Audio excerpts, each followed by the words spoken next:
division. Introducing first, fighting out of the red corner. She is a submission specialist, making her pro debut. She stands 1.66 meters tall, weighing in at 56 kilograms. Fighting out of Northcliffe, Johannesburg, Danella Elisov. And now introducing her opponent. She's fighting out of the blue corner. She is a mixed martial artist with a professional record of 3 wins and 1 loss. She stands 1.72 meters tall, weighing in at 55 kilograms. Fighting out of Budapest, Hungary, Zita Tiki Varyu. And when the action begins, our referee in charge is Brad Bloch. The lovely Hexagon Girls, proudly brought to you by Rex, Stiff and Gearbox, driven by perfection. Naomi and Michelle here tonight.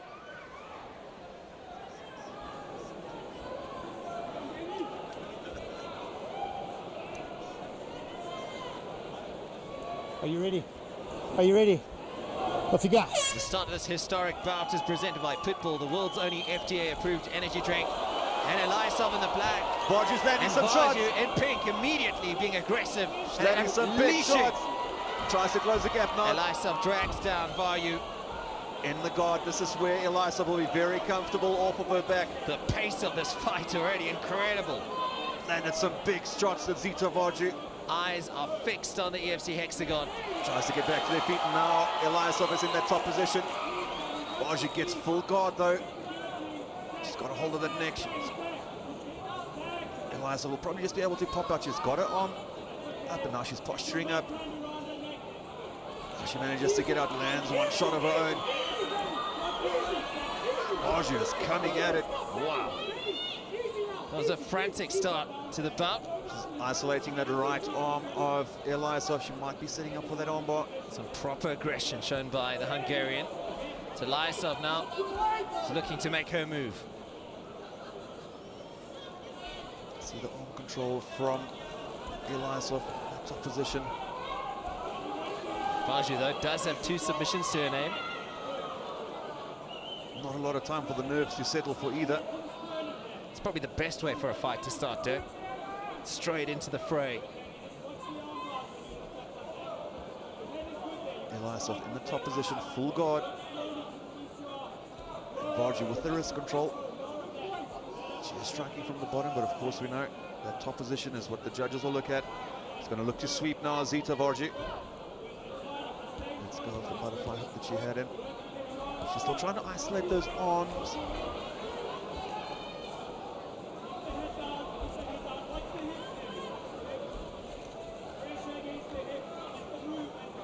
Daniela not being able to pass as yet.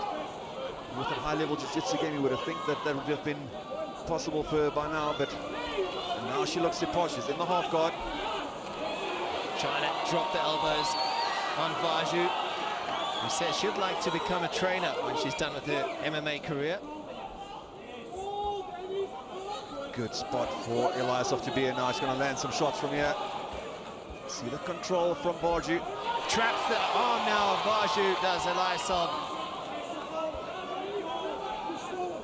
2 minutes, 20-odd seconds remaining in this first round. It's not a good spot for Varju. Gets half guard back, and now she gets full guard back. That is very well done from Zita Varju. Elisov still in the top position though.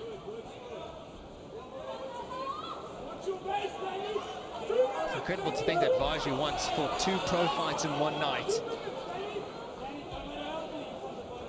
In modern day MMA, you won't really see that happening. Well, the Hungarian Fighting Championship, still very new, only a year old. He's going to try and push her up against the fence now as Daniela. That's where she can really work around and touch. She's landing some good shots.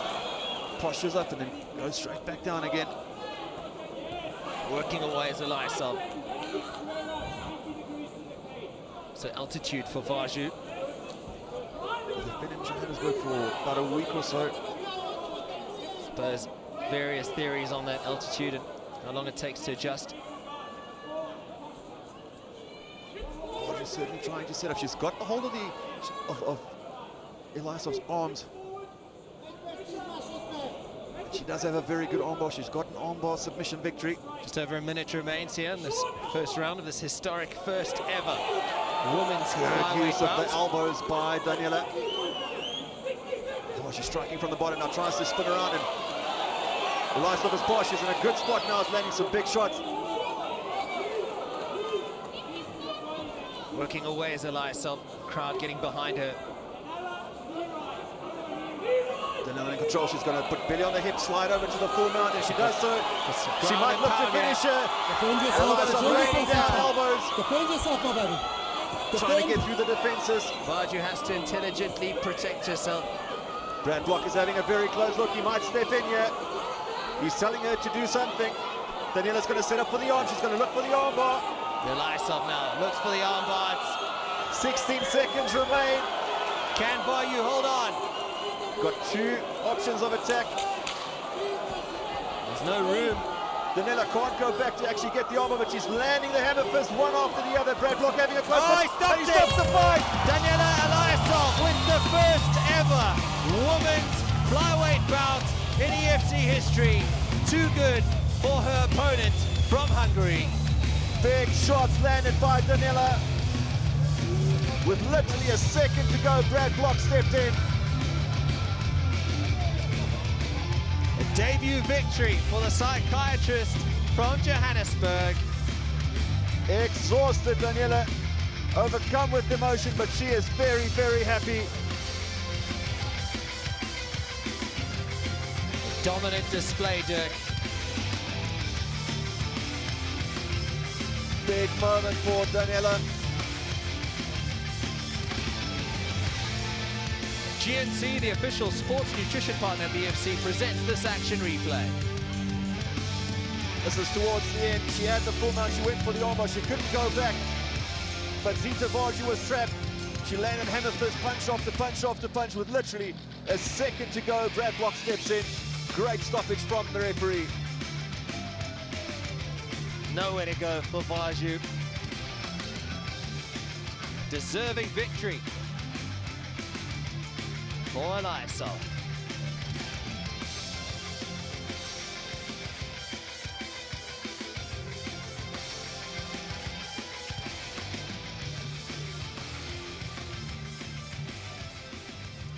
Ladies and gentlemen, referee Brad Block has called a stop to this contest 4 minutes and 59 seconds into round number 1, declaring the winner by TKO, Daniela Elysov. I'm here with your winner, Daniela Elysov. You must be a very, very happy young lady right now. Yes.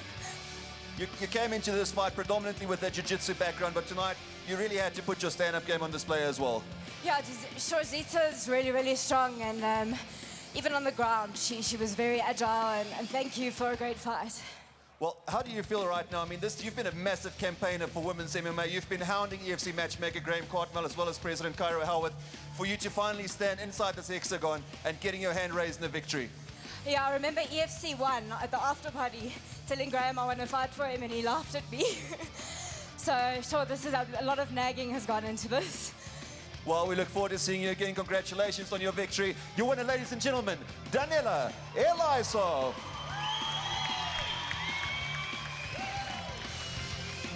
Ladies and gentlemen, this bout is 3 rounds in the EFC flyweight division. Introducing first, fighting out of the red corner. This fighter is a mixed martial artist making her pro debut. She stands 1.63 meters tall, weighing in at 56 kilograms. Fighting out of London, England, Kirsty Davis. And now, introducing her opponent, fighting out of the blue corner. She's a mixed martial artist making her pro debut. She stands 1.66 meters tall, weighing in at 57 kilograms. Fighting out of Johannesburg, South Africa, Shauna Titanium Power.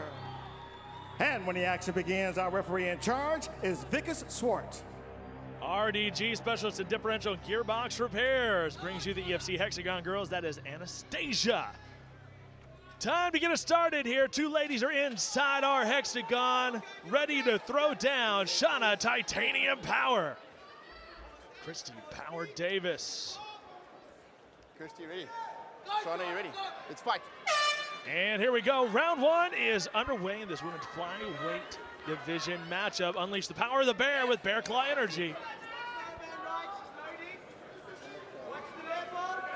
Shauna loves the stand-up game. She's got some tricky little maneuvers. Yes. She loves some spinning kicks and spinning back fists and elbows. It looks like she's setting it up right there too. You can just see that spinning back fist come out. It's almost like Kirsty Davis is loading with that right. Yes, something big's about to happen. You can tell, and both of them are just kind of loading up here. So who's going to strike first with the big kick? Shauna circling on the outside while Kirsty is very comfortable in the middle of the hexagon. Nice right hand over the top by Shauna. Sneaks it in. We know that fighting style from FFM. They're very good at working the angles and putting a lot of strikes on you. Absolutely, and you can imagine training with the likes of Boyd Adeline de Martena every single day. That's stuff that's happening right in front of you again and again and again. Good use of the outside leg kick. We haven't seen a lot of that from a lot of fighters of late, and it's such a big weapon to use to slow down your opponent. Working the legs indeed. Kirsty Davis trying to chase here, trying to implement her own offense. She is controlling the center of the hexagon at the moment, while Shauna is just working on the outside. Shauna Power is, those are nice strikes, and a lot of the times you'll see in these women's... Nice spinning back fist on the mark by might Shauna be Power. it. She's unloading now. Christy Davis is in big Davis. trouble. She is in big trouble, yeah. Shauna Power is going. It's over! Unbelievable. Shauna Power! Are you kidding Goodness. me? Oh, laying waste to Kirsty Davis, sending her back to the UK.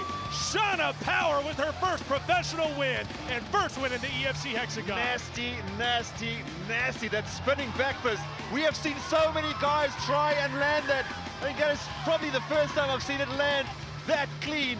And after that, just the combination. Quick hands, on the money, on the mark. Great stoppage by the referee, but my goodness, Incredible. that was something. Wow. Man, and they're going wild here. So many fans of Shauna's traveling from Joburg. She has some fans here in Cape Town, but of course FFM, all their fans are in Joburg. They made that trip. They wanted to see her in the Hexagon, and that's what you got. Wow, man, shades of Amanda Lino in that first fight for her. Absolutely, there's a spinning back fist on the money. That rocked Kirsty Davis, and from there she tasted blood and just unloading left and right, straight punches, mixing it up on the button. What a great stoppage too. I mean, Great stoppage. Unbelievable performance by Shauna Power. There's that spinning back fist again. Boom! On the chin. Wow. We knew it was probably coming. We knew she was loading it up, and she unleashed it. Shauna Power with a ton of power in this women's flyweight division.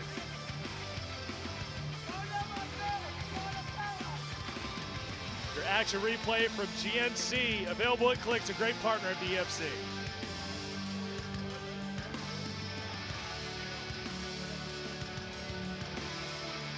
We have our winner, Shauna Power.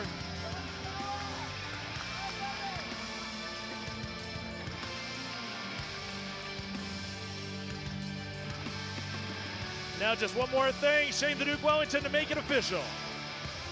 Ladies and gentlemen, referee Vicky Swart has called a stop to this contest 1 minute and 45 seconds into round number one, declaring the winner by TKO, Shauna Titanium Power. I'm here with your winner, Shauna Power. Shauna, walk us through the emotions you're feeling right now. Firstly, I'd like to say thank you to God for this victory. My team, Richie, Chef, Neil, Chad, Boyd, all the guys that are here, my mom, my fiance, Dina, thank you guys for being here. This moment is... Well, you came in, and I think in the 6 years doing commentary for EFC, it's the first time I've ever seen anyone land a spinning back fist on the money like that. How good did that feel? Felt amazing. We've been practicing it for so long. just went exactly how I wanted it to go. Well, congratulations, a big victory for you. We look forward to seeing you again. Your winner, ladies and gentlemen, Shauna Power. You look at the smiles there, and Richie Kwan, Norman Vessels, the whole team at FFM. They're so proud of Shauna Power, and they should be. An incredible outing, incredible highlights from Shauna Power. More to come here from EFC 45 in Cape Town. Ladies and gentlemen, this bout is 3 rounds in the EFC Ladies Flyweight Division. Introducing first, fighting out of the red corner. She's a mixed martial artist with 1 win and no losses. She stands 1.63 meters tall, weighing in at 57 kilograms. Fighting out of Rome, Italy, Nicole DeSegni.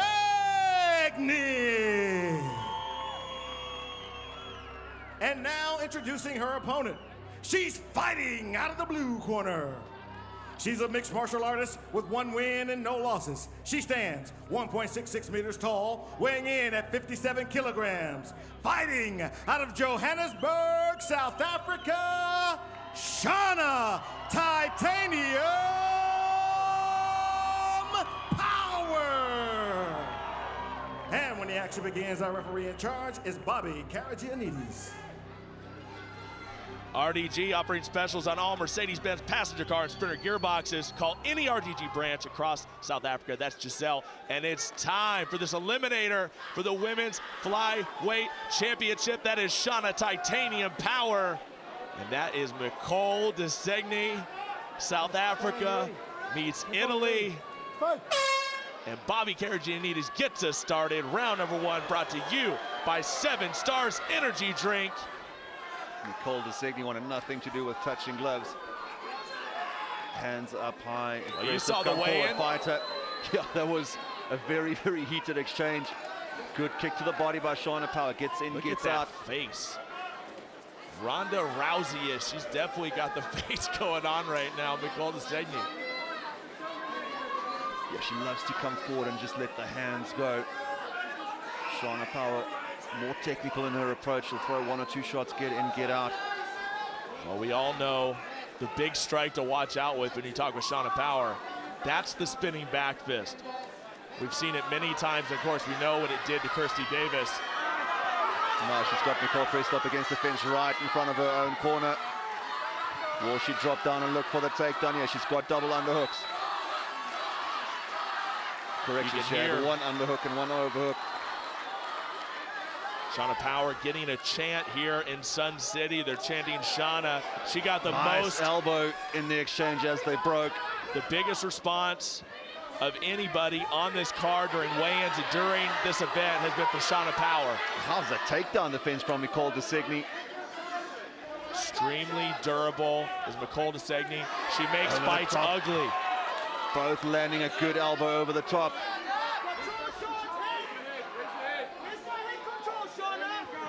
Can you hear Norman Vessels use the head control? And she's doing everything right here in the clinch. She's got her pressed up against the fence, and now Nicole has her pressed up against the fence, and we change positions again. Very, very even fight so far. One thing about the ladies when they fight, and I've noticed this time and time again, it never fails, they don't give up. They never give up. They have a different gear that the guys don't have, and I'll say it all day long. Big shots by both. I think a lot of that has to do that women's MMA was living in the shadows for so many years, and now that they've got the opportunity in the big stage, they all know it's up to them to continue growing the sport, and they all leave it outside in the hexagon every single time. Good shot landed by Power. Nicole DeSegni and Shauna Power here putting on a show, and we're just halfway through round number 1. Not being shy is DeSegni stepping right in, looking for a right hand, just missing. And now the clinch work, the knees, that's a head kick. Good head kick by Power. Doesn't deter the Italian fighter. Can you hear Norman Vessels be clinical? He wants her to follow up and do more. Remember, both of these fighters are 1-0 in their professional career. Obviously don't. Big overhand by that Power. was a big overhand right. But Nicole DeSegni, hands are up high. The fence is up. You know, I think it's incredible what women's MMA means to the sport right now. all the way through the world what women's MMA really means right now, and you can tell by the reaction by these fans how much they appreciate it. Yeah, the skill is there, and they are always hungry, and they always deliver. Beautiful jab. Now, see, this is the type of stuff you learn by being in the same gym as a Boyd Allen. Yeah, absolutely. Fighting tall, staying behind your jab, keeping the distance. She has the reach. And that must be frustrating Nicole de Signy. She's giving up a ton of reach against Shauna. Shauna landing a big shot. And now she's starting to get into a groove, Dirk. This could be dangerous. Yeah, Nicole's going to have to close the distance here. I think Shauna's getting very comfortable on the outside. Spinning back. There it was. The fence is up, though. She scouted that one out, no doubt about it. And, you know, another thing we've talked about is with these ladies, they typically have to practice, have sparring session with the men because there's just not enough out there to train with. Absolutely. It's very rare that you have 2 or 3 female fighters in a gym. It just doesn't happen. Absolutely. So you'll have Shauna Power. She's mixing it up every day with guys like DeMart Penner, Boyd Allen. Spinning back fist finds the mark, but de Signy's arm was up. Great defense. Already thrown it out twice and has not connected yet. Will the third time be a charm? Beautiful striking, just hitting all the angles, really hitting the angles. She's picking her apart from the outside here, closes the gap, lands some good clean shots, and it's definitely frustrating de Signy. She just can't get within range. She's going to have to do something drastic to do that, I think. Well, she has to get a clinch and she has to get in close, but Shauna Power. Big shot by Power. Another big shot, Shauna Power. She's fighting the clever fight, absolutely, and she's frustrating and she's landing big and hard. Her quickness of her punches is allowing her to fight the way she is with her hands down, because she's sticking and moving. Incredible work by Shauna Power, just picking her apart, very confident. You can see she's a sparring partner of Boyd Allen because she's got that same sort of fluidity in her movement, the way she puts her combinations together. You still don't want to get too crazy about keeping your hands down like that. Yeah, absolutely. I mean, she's obviously quick, but it only takes one shot to kind of change things. That right hand landed very, very hard. And this is the head kick coming up now. But boom, you're absolutely right. Right across the head, a beautiful shot. But McCall comes right back forward, not being deterred, and I don't think that McCall's too injured, although she's taking serious damage. Yeah, absolutely. She's taken a couple of really big shots, and if Shauna can keep this up, stay on the outside, get in, get out, and land those shots, this is her fight to lose. You know, I believe that obviously great. You just don't want to get too comfortable. You get too comfortable, you get sloppy, and you can see she has confidence. Yeah, her tail is certainly up now. Through her right now. And that's going to be a big thing with that confidence coming into the second round. Second and third still to go, of course. And Nicole de Signy has to be frustrated here. She's going to have to try and close the distance, close the gap, get inside. And that's her fighting style. She loves to throw punches and bunches, but she loves to do it from in the pocket. And Shauna's fighting very, very clever fight. This is a big, big round brought to you by 7 Stars, round number 2. Official energy drink of the EFC. And a very, very similar game plan, sticking to what works, is Shauna Power circling, using that left hand. And there goes Nicole de Signy. Yeah, close the distance in the clinch immediately. Now she's landing a good knee. This is what she does. This is playing into her game plan, and Shauna is not deterred and not worried about it. She'll mix it up. Nice elbow by Shauna. I think Nicole is struggling a little bit to Shauna's strength as well. Okay. Referee, timeout called by Bobby Garaginides. Allowing the timeout. What do we possibly for an eye poke or something? Unintentional poke to the eye, possibly. Yeah, that's. She doesn't seem to look like she's having a problem. I mean, she's squinting a little bit. Yeah, she's telling the referee she can see fine. It's like we're back at it again. Right back to it. Signy and Power. This is an eliminator for that women's flyweight championship, the inaugural.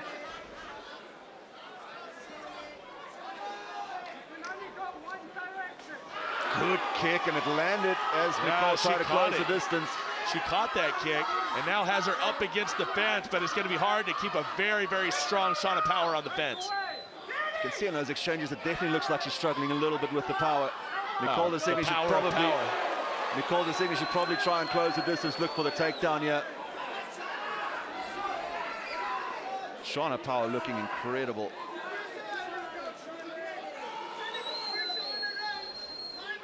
No, she's definitely got into a groove now, has her momentum, is Shauna Power, and just has her rhythm down. Yeah.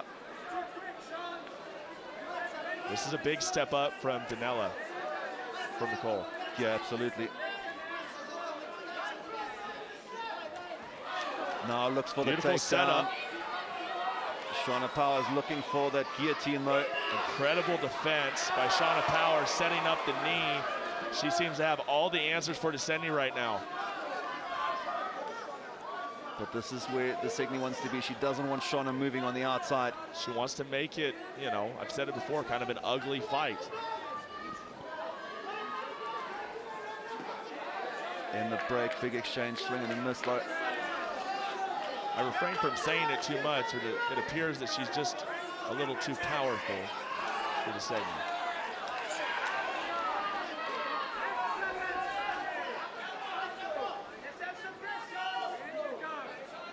Great circling here. Oh, and did she land that one? She's landing a couple here as Shauna Power. Desegni cleverly closes the distance. Gets her straight up, pushed up against the fence. Desegni needs to get her down to the mat. Yeah, to be absolutely. honest with you. She has to do more with this position up, pressed up against the fence. And I'm very interested to see how that happens and how that goes probably down. like this. She's got her hands clasped together for a single leg. Shauna now looking for the hip throw, and she's going to end up in the side control position. Shauna Power looking incredible. Really on top of her game right now. Forearm in the face of Nicole Desegni. She is inside control. She traps the arm. Oh, that's a bad spot to be in. Not that powerful shot with the elbow, moving, though. and she's going to get out of it. Well done to get out of it. Big straight jab landed by Shauna Power. That took a lot out of both of them, though. That scramble. Give credit to Desegni for surviving. Absolutely. The resiliency is absolutely incredible with this woman. You see a lot of fights end like that with the arm trapped and the other opposite side trapped as well from that sort of crucifix position. She did incredibly well to get out of it. Shauna Power, big swing and a miss. Sloppy punch there thrown by Shauna Power. But Nicole said Desegni not really able to make her pay for it. Nice combination by Power, crisp right hand to finish it. Plodding forward is Desegni, and Shauna Power still very nimble on her toes. You can see how Nicole Desegni, her movement is, she's doing all the right things. She's trying to cut the movement off. Neither She's girls trying are to really cut the showing, fence off. but neither one of them are really showing too much stamina loss, to be honest with you. They're right at the same pace that they were in the beginning. Great elbow by Shauna Power, comes over the top with a big punch. Nicole Desegni is going to have to change her game plan here. She's getting picked apart from the outside, and all this is doing is giving Shauna more and more confidence as the fight wears on. Well, listen, she tried to get in close, and she tried to take her down, but Shauna Power was just too much and ended up on top. What do you do to somebody that's fighting at the caliber of Shauna Power right now? Spinning back fist, working off of the jab.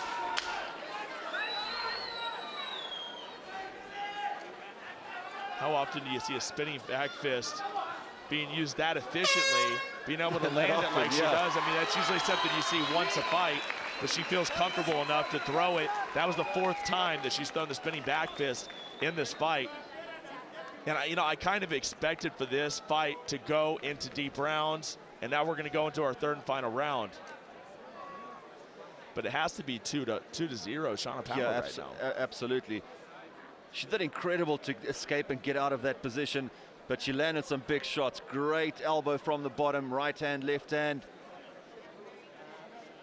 And she's landing some hard shots. Let me tell you, Nicole Desegni can take a punch. No, that's what we said from the beginning, is the durability and being able to take a shot. That chin, very serious with Nicole Desegni. RDG providing our beautiful hexagon girls, Gisela there, as we go to our 3rd and final round. Remember, the winner of this fight will have a guaranteed spot to fight for the inaugural EFC Women's Flyweight Championship.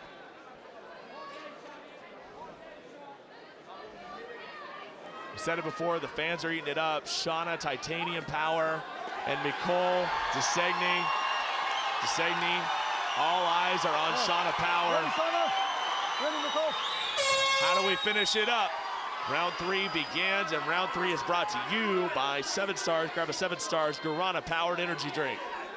Nicole Desegni seems a little bit more frantic. I'm pretty sure a corner would have told her she's down 2 rounds. She has to finish here if she wants to win. great head kick by Shauna Power while she's moving to her left.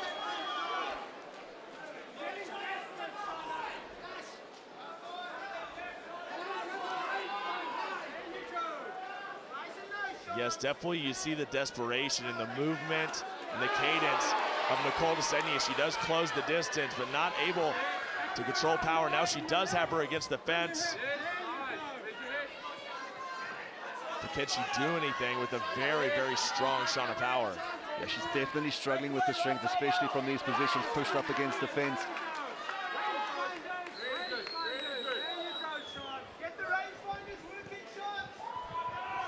Can hear Norman Vessels get the rangefinders working. You can hear Norman Vessels, are you sure? Pretty indistinguishable voice. Moving forward, Nicole DeSegni, she's done that the whole fight. Credit to her. She has never slowed down. She just cannot really get the upper hand on Shauna Power. Yeah, she's trying to cut off the angles here that Shauna's working with. She landed a good shot over the top there, that Nicole. But she's going to have to get more aggressive. She has to just close the distance, go for broke here. She's already losing the fight. She might as well, you know, throw caution to the wind, kitchen sink and all those things. Just get in there. To be honest with you, I don't see Nicole finishing Shauna Power, but anything can happen in this sport. We've seen it time and time again, and she just about caught her across the jaw. A great movement by Shauna Power, getting out of the way of that flurry. Great mobility. Tough to deal with it. There we go. Nicole DeSegni up against the fence. Yeah, she has to close this, and she has to try and fight. Yes, she has to. Can she drag her to the ground and possibly do some work here? That might be her best chance. Attempted hip throw by Shauna. These two girls leaving it all inside the hexagon.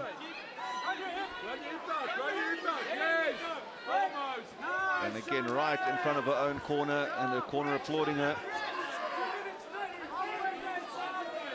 We certainly know that Shauna Power puts in the work, training incessantly at Fight Fit Militia, and it's definitely showing.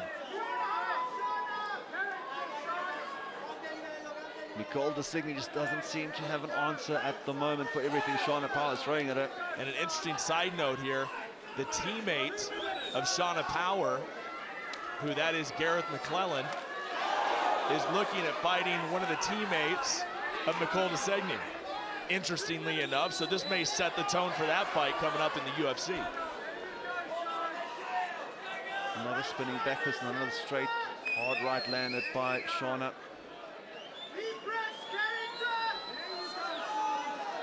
Nicole DeSegni continues to come forward, but Shauna Power just way too elusive.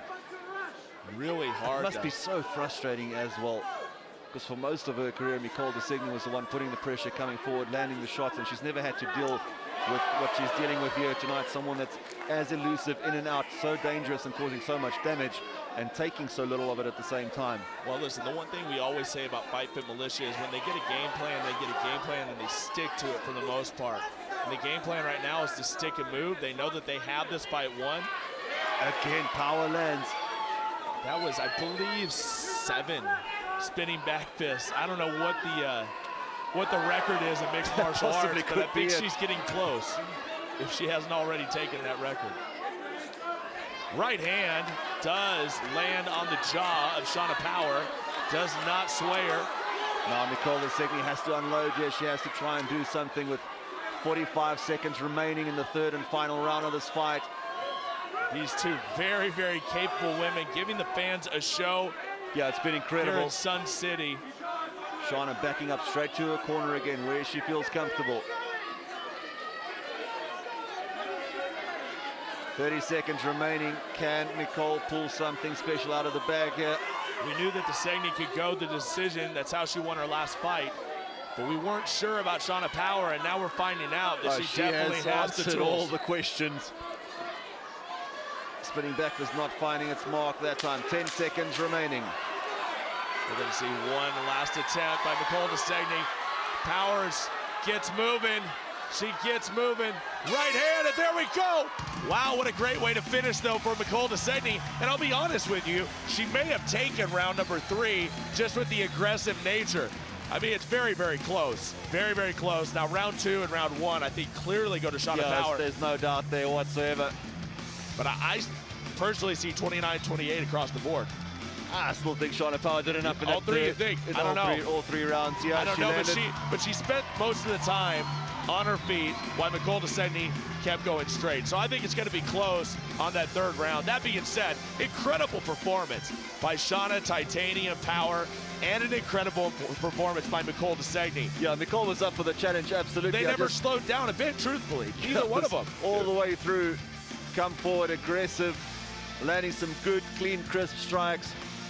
There's the show of camaraderie between the two fighters. Of course, they talked a little trash. Things got heated in the weigh-ins, but at the end of the day, they are martial artists, and you see it right there, that show of respect. Yeah, they both had to work incredibly hard in this bout. Nicole DeSegni, for the most part, coming forward, chasing Shauna Power. Shauna just outstriking her, counter-striking, and landing some big shots when she came forward as well. Once again, embracing Shauna Power and Nicole DeSegni. Very emotional Nicole DeSegni. Perhaps not happy with the performance. Shauna Power looked fantastic. They certainly gave everyone a show here at Sun City in EFC 50. Let's send it up for the official decision. That's Shane the Duke Wellington. Ladies and gentlemen, after 3 rounds, we go to the judges' scorecards for a decision. The judges score this contest 30-27, 28-29, and 30-27, declaring the winner by unanimous decision, Shauna Titanium Power. I'm here with your winner and a very happy Shauna Power. Shauna, a tough fight, game plan, stick and move and land some big shots. She is very tough. She took a lot of punches. Yeah, it was a long 3 rounds, but I'm glad I came out on top, and I'm the first female to win 2 fights in a row, heading towards the title. Thank you to my team, Norman, Rich, Neil, you guys are great. My mom, my wife, my family, my sponsors. It's all because of you I'm here today. Thank you so much. Glory to God. Well, congratulations, an incredible performance and a great victory. We look forward to seeing you inside the Hexagon again. Your winner, ladies and gentlemen, Shauna Power. Oh, she should be very happy and very proud because she did her team very, very proud. That's Shauna Titanium Power, and she'll be fighting for that inaugural Women's Flyweight Championship. Fans, ladies and gentlemen, this EFC Ladies Catchweight bout is scheduled for 3 rounds. Introducing first, fighting out of the red corner. She's a judoka specialist with a professional record of 1 win and no losses. She stands 1.62 meters tall, weighing in at 62 kilograms. Fighting out of Paris, France, Rizlan, the Lioness of the Atlas, Zoak. And now introducing her opponent, she's fighting out of the blue corner. She is a BJJ specialist making her pro debut. She stands 1.65 meters tall, weighing in at 62 kilograms. Fighting out of Durban, South Africa, Boonmi, the Bone Bender, Ojewale. And when the action begins, our referee in charge is Vickers Swart.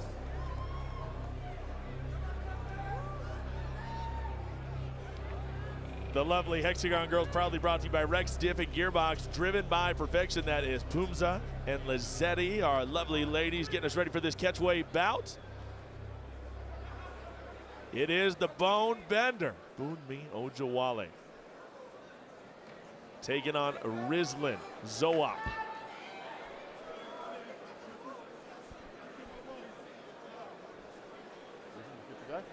Boonmi, you good to go?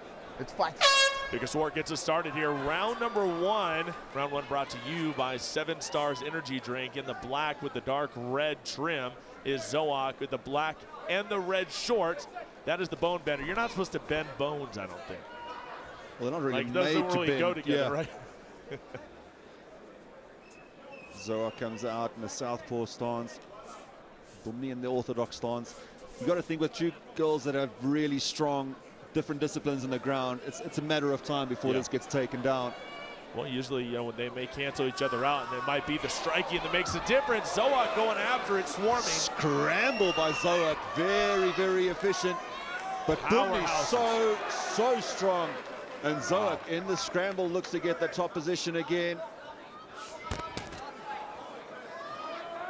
Scary, scary lady is Bunmi Ojawale. So powerful, so strong. Has to watch out for the guillotine. And she pushes Zoak up against the fence with Zoak with a beautiful throw. My goodness, that is the high-level judo we spoke about. That's Olympic-style judo right there. Wow, textbook, textbook, textbook. That was a gorgeous throw. Trying to trap the arm here, and Bumni is trying to get on top of the wall and try and push out of this position. Manages to do so. Wow, and take a look at that. The strength of Zoak, able to keep Bunmi down, which is not easy to do. Well, she's very explosive. Judo is such a physically taxing sport, with grabbing your opponent on the gi instead of just all the throws and all the different maneuvers and things. So certainly physically very, very strong is Zoak, and someone that's used to competing at a frantic pace in a physically demanding sport. You can hear the applause from the crowd and appreciation. The crowd loves it. Exactly, they appreciate it. That was technically probably the most sound fight we've had so far tonight. Everything else has been slobber knockers all over the place. Massive right hand. Speaking of slobber knockers, there's a huge right hand by Ojawale. There's another right hand, just misses. Looking for the throw is Zoak again. And gets it down. Zoak is so good. It is textbook, it is power. Now looking to throw that elbow on the side of the face of Bunmi. If you have that base to be able to just close the distance, get into the clinch, and pop up, your opponent goes down in the scramble, in the control, and now Bunmi has the top position. She can now start working an offense here if Zoak allows her to. Trading momentum between these two ladies. Ojawale now sitting in the guard of Zoak. Now, they're obviously not the same thing when you talk about jiu-jitsu and judo, but there are a lot of things that are very, very similar. A lot of similarities, yeah, absolutely. So they really are canceling each other out. Nobody really getting a true advantage here. It's been back and forth between these two. But this is probably the best position that Bunmi has had so far in this fight, with 1:45 remaining in this first round. Keep in mind, you know, whoever wins this is going to most likely have to come down from bantamweight. Of Zoak to just push her off and not scared to stand and trade. What a face-off between these two ladies as the fans watch on, eagerly enjoying the action. We've seen time and time again the ladies leave it all inside this hexagon. Now, this seems like there's no quit. For years, they were never able to fight on a platform this big, and it seems like the ones that are getting the opportunity are certainly making the most of it. Some big strikes landed in that exchange. Zoak chasing Bunmi down. Wow, big shots there by Zoak, big right hand. Ojawale starting to cover up. Minute remaining in this round. Zoak is hunting. She is looking to put away Ojawale. Ojawale is going to get up to her feet, but then step back down. Zoak can close distance quickly. She smells blood right now, Dirk. Big shot. Well timed. You see so many accuracy. people actually overcook those, but she took her time, waited for the shot, and just exploded into it.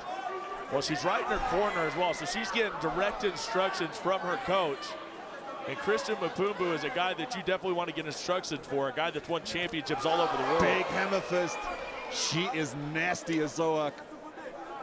These two are fun to watch. Yeah, this is a proper fight. 10 seconds remain. Zoak and Ojawale here, final seconds of round number 1. They are battling it out. And Bunmi's going to be able to go to her corner and regroup. But that exchange right there, that last minute, may have given Zoak the round just from that. She probably still, and she had 2 great takedowns well to boot. So certainly a massive round for her. But it's still very, very close as well. Ojawale definitely had her moments. She got her takedowns as well. She landed a very clean shot as well. Very, very well matched. Graham Cartmel can pat himself on the back. It's time for the Restonic action replay, and we can see a little bit more of this action. Here's that first hip throw, just absolutely textbook. But you can really fall your wind out if you don't expect those things coming and be in an awkward position. There's a massive right hand that landed. And once again, I believe you're going to see another throw. Well done. And it just translates so perfectly inside of the cage. Of course, Ronda Rousey, one of the biggest judo practitioners that had so much success inside of a cage or inside of MMA. And now you have somebody like Zoak that's doing the same thing. It's a great base for the sport. Absolutely, it's an incredible base. And it's actually not a lot of people that are able to get that round number 2, let's go. MMA because you don't have the gi to grip onto. It takes some getting used to, but certainly Zoak, at least in my mind, has done it absolutely perfectly. Now she's chasing Bunmi down. Zoak not wasting any time at all. She is going after the kill. She wants to put away Ojawale. A kick right to the kneecap there. That's dangerous. Backs away. She's happy to keep it standing as Zoak. Close the distance, maybe get 1 or 2 throws, get into a good position. Big left hand. Here we go. Zoak going after it again. A knee to the body. And just pushing her. Almost ragdolling her down to the deck. She is absolutely legit. Looking to finish here now. Big hammer fist. Can Ojawale hang in there? She has to defend herself. On top of the action. There's another one. Rizlan Zoak is battering the bone bender. I think this might be it, Cyrus. If she can she's just covering up at the moment. She has to do something. She'll have to show the referee something. Another hammer fist, and that's going to be it. This has to be it, absolutely. There it is. Rizlan Zoak got it done. The Lioness on the prowl, getting her first victory in the EFC. That was impressive, Dirk. Loved everything about that victory. Very impressive. She is absolutely for real. Breathes a whole lot of life into this women's division. Exactly. Man, I'm excited to watch her fight again. That was incredibly impressive. Yeah, very, very fun to watch, and it's definitely going to put this division on notice. And there's not a whole lot of ladies in our women's bantamweight division, but it's growing. I know the organization's wanting to bring in more talent, and Zoak's going to be right there on the top of the heap. Yeah, that was as good a performance as you're going to see. Clinical, just so good. She made very few, if any, mistakes. Knew what she came out here to do, and she certainly brought the fight to the physically bigger Ojawale, and she looked very impressive. Well, I'm very excited to see Ojawale come back as well. I think she has a lot of potential. I think she's going to continue to well-round that game, and I think she's going to come back very, very well. Well, let's take a look at how it all went down here. It's your action replay brought to you by Restonic Mattresses. Take a look at that. This is really beginning of Closing the end. moments. Beginning of the end. Zoak had her in a compromised position, and she was throwing those hammer fists one after the other. Referee Vicker Swart right on top of the action, told her to move, told her to show him something. She wasn't able to. Gets the stoppage. Great performance. And that is your action replay brought to you by Restonic Mattresses, crafting quality beds since 1938. Let's send it up to Shane the Duke Wellington to make it all official. Ladies and gentlemen, referee Vicker Swart has called a stop to this contest 1 minute and 8 seconds into round number 2, declaring the winner by TKO due to strikes, Rizlan, the Lioness of the Atlas, Zoak.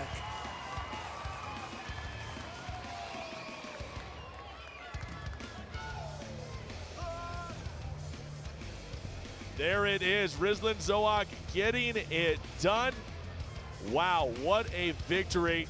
She take a seat, getting the celebration in there with her coaches and her teammates. She came in, she saw, she conquered here in South Africa, and she will no doubt be making a huge impact here in the Extreme Fighting Championship. Rizlan Zoak showing love to the crowd, and the crowd showing the love right back. And now, ladies and gentlemen, 3 rounds in the EFC Women's Bantamweight Division. Introducing first, the fighter in the red corner, She is a Muay Thai specialist with a professional record of 2 wins and 3 defeats. Standing 1.69 meters tall, weighing in at 60 kilos. Fighting out of Centurion, South Africa, I give you Demolition Jackie Tracien. And now her opponent, standing across the hex and fighting out of the blue corner, a BJJ specialist with a pro record of 1 win and 1 defeat, standing 1.68 meters tall, weighing in at 60 kilos. Fighting out of Durban, South Africa, I give you Boonby, the Bone Bender, Ojawale. Your referee when the action begins, Ferdy Bassan. The RDG Hexagon Girls Rex Different Gearbox is an approved drivetrain repairer from many leading vehicle manufacturers and fleet owners. There's our Hexagon girls, and here's these girls here, these women throwing down the Bone Bender, Boonby Ojawale and Demolition Jackie. Fighter, you ready? You ready? Fight! Ferdy Bassan gets us started in the gray with the red trim. That is Demolition Jackie in the red shorts, Boonby Ojawale, and we are right down to business. Boonby looking for the takedown and gets it inside Good control. luck, Jackie, dealing with that. Jackie, we know how good she is, but tying up with somebody like Boonby Ojawale like that, going strength for strength, it's going to be tough. Yeah, absolutely. She is so incredibly strong in the skill set. We spoke earlier tonight about skill She's and right technique at home right beating now. That's strength. the thing. She's got all of that on her side. She's got the strength, the skill, and the technique. Yeah, it's like we talked about, not that GQ, that cosmetic strength. No, that's real strength right there. Yeah, absolutely. Methodical, taking her time. Knee on the belly, slides This could over. be quick. Yeah, full mount. Jackie gives up her back. Oh, no. That's not what you want to do with a BJJ whiz like Boonby Ojawale, playing right into her territory. Attacking the neck with the one hand while the other one throws punches, softening her up. And hard punches at that. Jackie has to fight and break the hold, make sure Boonby doesn't get it locked in. Very high And those on the strong back. legs holding on to those hooks. You can't back out of there. You can't go out the back door. It's going to try You're and just flatten going out. to She might have tap this. This out. should be You're it. just going to have to tap out. And she And got there it. it is. There it is. Boonby gets it done. Boonby Ojawale, is she next in line for the bantamweight champion, whoever that's going to be? The Bone Bender is going to be up to the task, guarantee that. Yeah, solid, Boom. solid performance. Did not break a sweat. Came in there. No, I mean, Demolition Jackie just played right into it. She tied up with Boonby, and that was her first major mistake and her last mistake, because that one was quick. With her coach. A very happy moment. right They've there. had to really, really work with her after that tough loss that she had against Rizlan Zoak. She just made a new fan over here. I think I need a Bone Bender t-shirt. That was impressive. Yeah, she is next level jiu-jitsu. She is so good, and she's got that mad strength to go along with it. Shame Jackie is absolutely distraught, but she was just outclassed by a better opponent tonight. That was something special. Jiu-jitsu at its finest. Textbook. Restonic bringing you the action replay. Walk us through it, Dirk.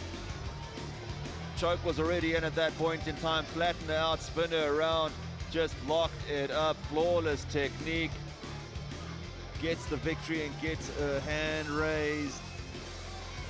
Just absolutely textbook perfect execution by Boonby Ojawale. And she is quite clearly very, very happy. Runs around, big smiles, and why not? A great, great victory for her. Yes, Cyrus is standing by with our result. Ladies and gentlemen, referee Ferdy Bassan calls a stop to the contest at 1 minute 23 seconds of round number 1. Your winner by tap out due to rear naked choke, Boonby, the Bone Bender, Ojawale.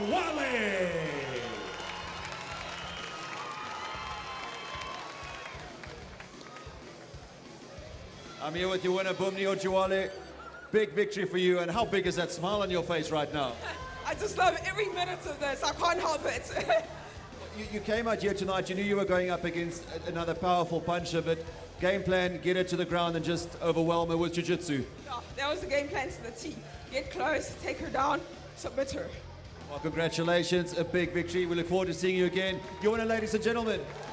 I'd just like to thank all my sponsors, including Venom, the guys at Express Scaffolding, and Alexander Caruth, and all the guys at the gym that have helped me prepare for this.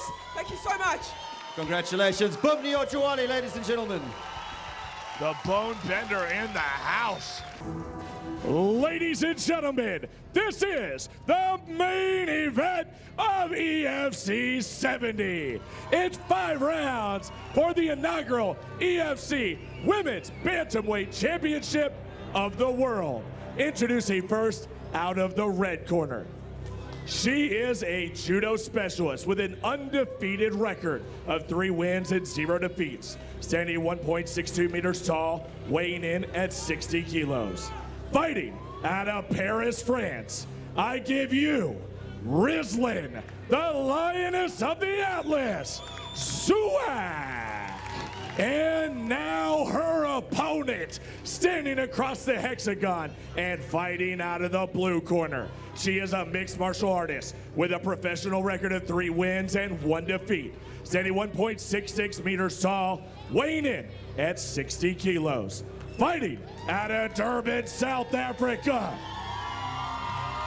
She is the reigning, undisputed EFC Women's Flyweight Champion of the World, Amanda Mad Dog Lino. Ladies and gentlemen, when the action begins, your official, Victor Swart.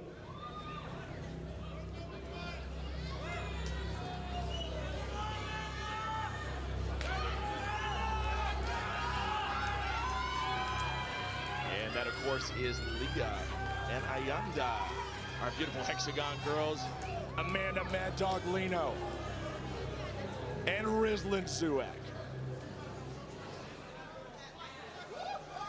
Biggest Swart with last, second instructions. We're going 5 rounds, okay? Listen to my calls and defense at all times. Touch gloves. Okay, back to your corners. Are you ready? Amanda, are you ready? Let's fight.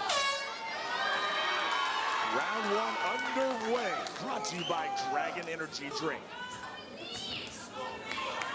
In the black shorts with the gold trim, that's Rizlin Suak. In the black and the gray, Amanda Lino, and the power of Lino. Suak wants to lock up. Yeah, you can see that she comes forward with both those arms. She loves to just put hands on people and just throw them all over the place. And now she closes the gap. Trouble! What a takedown! Big takedown. Amanda Lino back to her feet almost immediately. Are you kidding me? Again. Ragdolling the Mad Dog. Up again, and she's got it on lock. She's going to go for another ride. Amanda defends that time. Great defense there by Mad Dog. Now going on the right again. Yeah, she has to separate. Yeah. Oh my goodness. And she's going to try to go right into that. Yeah, she's going for it. She might try and do. How good is Rizlin? She's nasty. She's got that arm trapped. This could be it. Cyrus pops out. She has to keep distance. To keep distance. Wow, Rizlin Suak though making a big statement in the opening minute. Yeah, you have to put distance between yourself and her. You cannot clinch. You cannot get in any situation Already where a little she has hands on you. Get some damage. Yeah, well, she was thrown on her back 3 times in quick succession. That'll do it. Yeah, for good reason. Stick and move. 5-round affair here, folks. Stick and move. She's going to have to be patient because Rizlin Suak loves to stalk her opponent, walk her down. And as soon as she closes the kid, it goes again. She has to separate. Lands a couple of big shots, does Lino. And Rizlin lands a few shots. Up against the fence they go. She has to separate. You can see that she's got the overhook because Rizlin's all right. Right back into a bad place here with a judo specialist. Shot to the body. Rizlin is the real deal. Up over the top though. Lino fighting back. Keep in mind, Amanda Lino went up a weight division to challenge Rizwan Zorak. She wanted to have a fight, and she has got one. What a battle! Zorak throwing the bombs. Spinning back fist.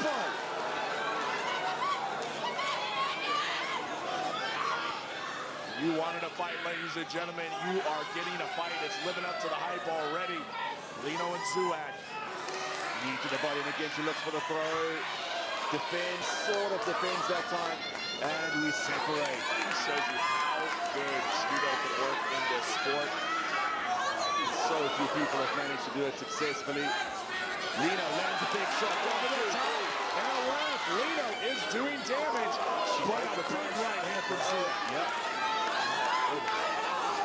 These girls are throwing with some bad intentions. Tell you what, Rizwan also knows she's in a fight right now. This is probably the toughest one she's had so far. I'll believe that.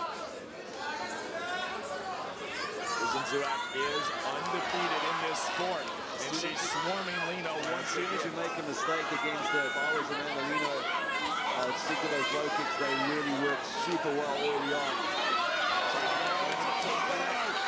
And now Zorak is trying to tee off. She is a mad dog indeed. But the Lioness of Atlas is stalking.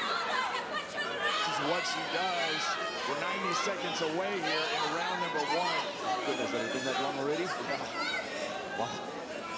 Felt like seconds. Rizwan Zorak, she wants to set her up for another big throw. Can she defend? On her back now is Lino. Rizwan Zorak goes for an ankle. Oh my goodness, she's gonna go for that ankle. Twisting. Can she get it? Can Lino get out? And Lino gets out. Yeah, and now Lino she's going back. Can she land some shots in here? Rizwan Zorak, she's got the wrist control. Seen her do it before on poor Stephanie Quayle. I don't think she's recovered yet. Look for the choke. Is Amanda Lino? She might have it. Is she under? Big shot. It's going to be tough against Zorak. Seconds remain. 50 of them to be exact. Tries to come high. I think she's flattening her out. She's okay. Is she okay? She's going to try and pound it out. I mean, she's okay, not in the rear naked, but she's going to pound out a win. Seconds remain for Rizwan Zorak had the fight of her life. Wants to lock that in. 10 seconds. Amanda Lino has to work. Flattens her out again. Some more damage at the end. And that's it. Wow. What a round. What a round. Rizwan Zorak looked absolutely impeccable in the early going. But Amanda Lino did not give up. This is not the same Amanda Lino that we saw against Isabelle Paré. No, she's a lot more controlled. She she's is still so much super more aggressive, but very controlled. She's fighting very smart. Exactly. She really is much more controlled. I reckon that's Amanda Lino's round. I mean, the lasting things that you see in the round, she probably had at least 2 solid minutes in a dominant position, and the last thing you see for the judges is that. So it's going to be tough for Rizwan. Yeah, but look at these throws, though. Beautiful. And as we expected, if she puts hands on you, if she closes distance in a clinch, you cannot be there with her because you will get thrown around. Take a look at that replay. Big shots landed by both of them. I mean, I'm just incredibly impressed with Lino being as durable as she is at this point. Rizwan Zorak reversed the bun in her hair. She had like 2 little ponies when she came out, but I think this is the more traditional how she does her hair in training. Okay, just guys, needs to get to business now. Yep, absolutely right. Getting down to business. Round number 2 brought to you by Dragon Energy. Not only helps you keep up with your fast-paced life, Says by Lino and then backs out. Get in, get out. I think that's the correct way to fight. Now Rizwan throwing hard though.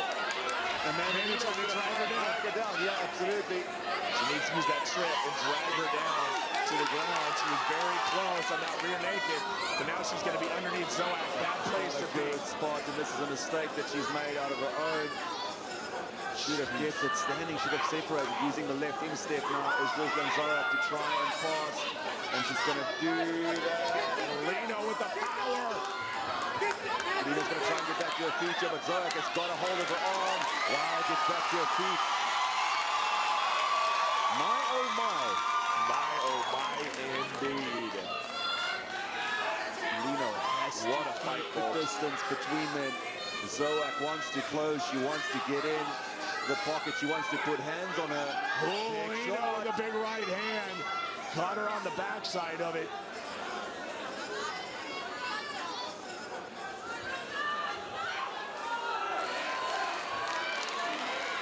Cyrus Fuse alongside Dirk Steenkamp on the call in the second round of a potential 5-round fight.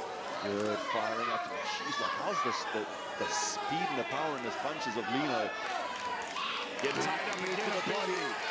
Big knee to the body. Now Zoak tries to trip. Lino tries to get up. She takes it. Over the top. She's swinging. Swinging for a finish. Swinging for a home run.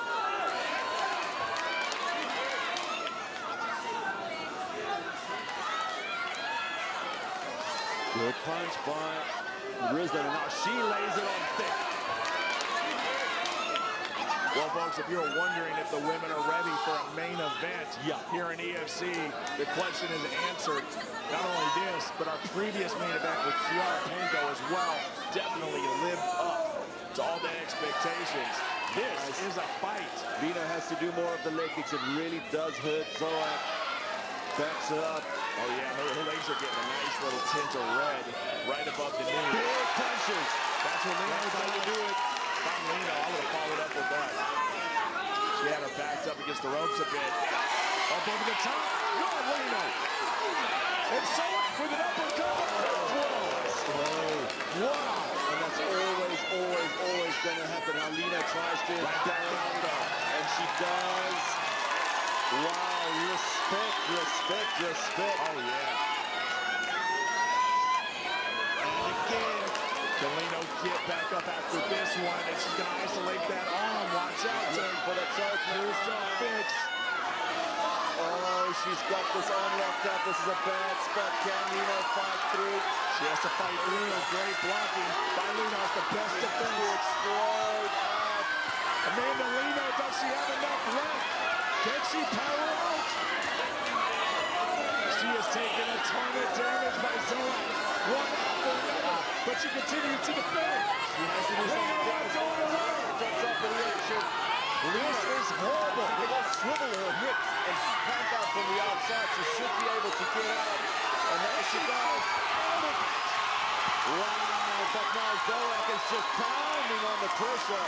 The heart of Amanda Lino. Still not quite out of trouble. No, she's not. But she is not giving up. But how much damage can one woman take? Apparently quite a bit. Looking for the arm bar. She's looks like she's got this. Lino power through. What? Zoak, she has to take it. And she's going to do it. There's a Zoak. Can she get it? Oh, wow. She popped it out. Lino flips out. Less than a minute to go. 50 seconds remain, second round. This might be one of the best fights in the organization's history. That is how good this fight is right now. Absolutely.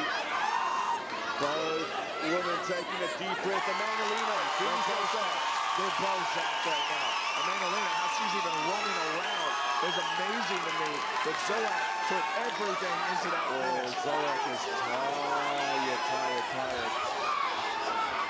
Big shot by Risling. She threw a big shot, just missed. Lioness of the Empress. Now she gets hit with a big shot. But again, it's just she gets that clinch position. She gets thrown to the deck, and this is her MO. Go to the ground, grab the arm, isolate. She has enough time. Only 5 seconds left in this round, and it looks like Amanda Lino is going to get saved by the horn. Wow. I'm spent, and we're only 2 rounds in. That's trouble. That is I'm going on reserves right now. I'm going on reserves. That mental, that's what that is. You're absolutely right. Insanity. That's something else. Restonic action replay. Amanda Lino coming out of the gate with some big shots. And then it went to Risling's world. Real big shots. But Amanda Lino can't get sucked into any sort of clinch situation, any position where their bodies are touching upright. She is going to get thrown, and we've seen now, this is probably the worst spot she's been in the whole fight so far. And this is Zoak's MO. She likes that hip throw, getting the opponent right there, trying to put the pressure on the arm and then working from there. And also this armbar that she managed to escape from this was absolutely incredible for all money. She just had it. She had the thumb in her right hand. Yeah, absolutely. I thought that was it. Just saw Risland's coach screaming at her.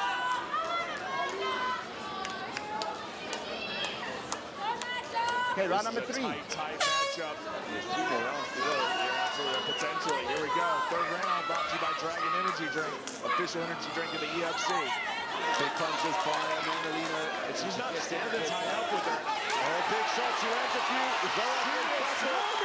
Big knee from Lino. Throw it. Gets it again every single time. She's so good. But she's grabbing hold of that arm. Trying to isolate that arm, Dirk. We haven't seen her attempt the Kimura. Is she going to go for another crucifix, or is she going to try to attempt a submission? Defended by the Mad Dog. Can she get back to her feet? Risland has a hold of it on. She has. That has to be it, surely. Mandolino is defending with whatever she has. She has to turn into it. She has to roll face on the other side. And try to lose it on. And here we go. Oh, I think that's going to be it. That's tight. Oh, no. How has she done that? Oh, wow. Wow. She's not human. She might be got the point for that. She's going to get back. Potentially. Right. Down the opponent. I think she just got overly excited. It's going to be interesting to see if the referee's going to take the point here. You're very right. Just a point. Yeah, well, it was unintentional. And I don't think it did a ton of damage either. But the problem is she had such a good position there. You better believe she gave up the position by making a silly mistake. I don't think it was strategic, but hey, it worked out. Here comes How is Zoak taking these shots? And again goes for the run. You can almost feel the frustration from the Durban crowd. This is like a roller coaster I don't want to get off, ladies and gentlemen. Looking for the mount now. Risland, she is firmly in position. 3 minutes, 15 remain. Oh, man, that's a tough spot to be in full now with 3 minutes to go against an Olympian like Risland Zoak. Bucks and really gets her off, and again, goes for the armbar again. Yeah, no way. Delino in a great position to defend. She's fighting and fighting. If she can free up that left arm, she's going to start punching. Can she turn her over? What are we watching? We're watching one of the best fights in EFC history. Wow. Oh, wow. We're watching 2 women leave every ounce of sweat inside the hexagon. And she's swimming. Great spot for her. A lot of time to work. Can she finish? Can she claim another title? Risland fighting from the bottom. 2 minutes to go. We're talking about having a lot of time on the clock.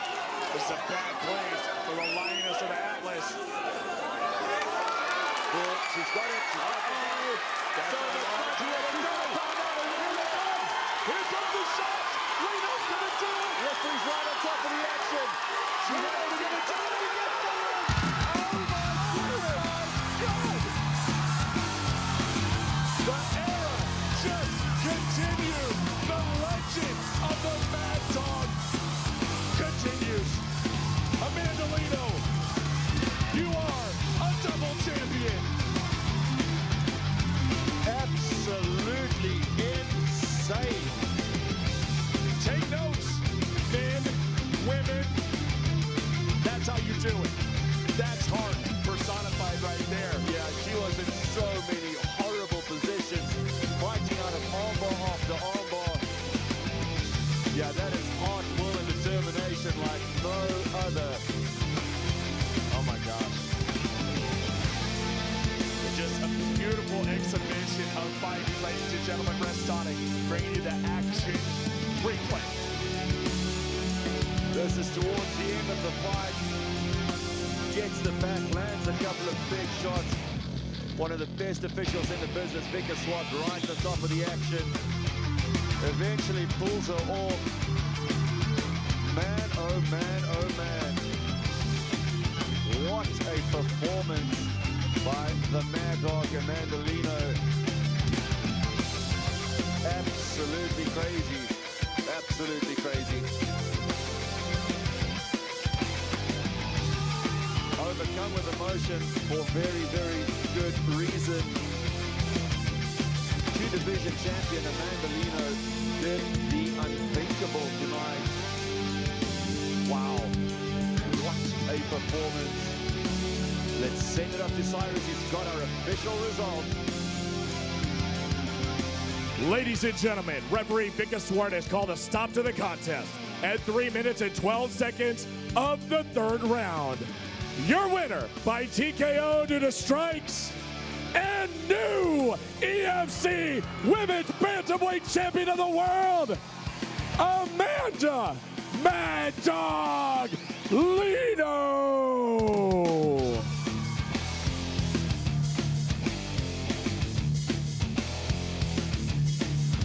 I'm here with your winner, Amanda Lino. Amanda, that was one hell of a fight. I give it to her. Resident said that she was going to bring a war, and she brought it big respect to her. She's a phenomenal fighter. And, you know, thank you to the Durban fans. Appreciate it. My family, friends, sponsors, my team, Kara Fighting Fitness, guys. Without you, this would be impossible. Those escapes, they come from all the guys putting them on during training and that. So I'm so grateful for everyone. Thank you so much. And EFC for this opportunity. You know, going up a weight division, it was really tough. But I love challenges, and I tell you what, that was one hell of a fight, and do it again. Have you got any idea how you frustrated this Durban crowd every time you came into the clinch position and she just hip-tossed you time and time again? You could almost feel it in here. How did you manage to actually fight through that and get out of those horrible positions?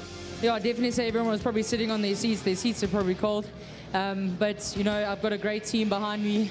My coaches, Ronnie van der Vloek, Dallas, my team from KO Fighting Fitness, Colson, Gracie, you know, we train these techniques every day, and it proves just escaping those. I mean, she had that twice and I was like, oh, this is it.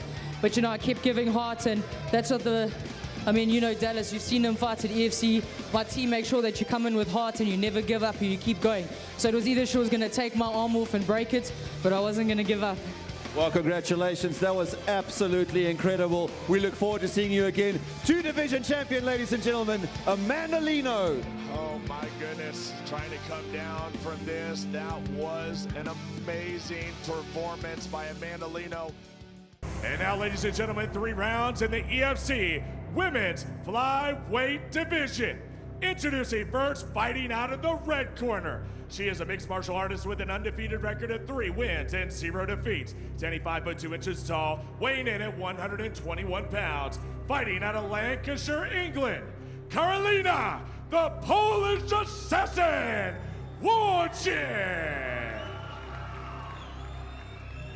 And now her opponent, standing across the hexagon and fighting out of the blue corner. She is a mixed martial artist with a pro record of 1 win and 1 defeat. 75 foot 3 inches tall, weighing in at 121 pounds. Fighting out of Johannesburg, South Africa, Cheyenne, the Warrior Princess, Velismus.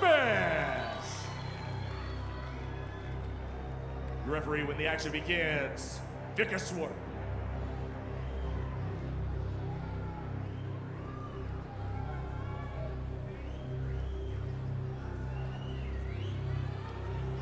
And the lovely EFC Hexagon girls joining us Hexside tonight.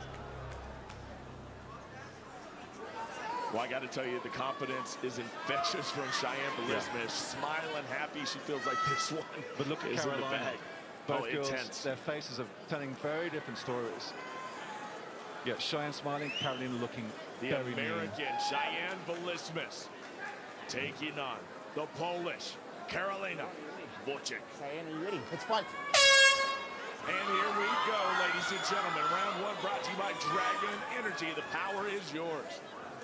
In the white, it is Karolina Wojcik. In the black, Cheyenne Velismus.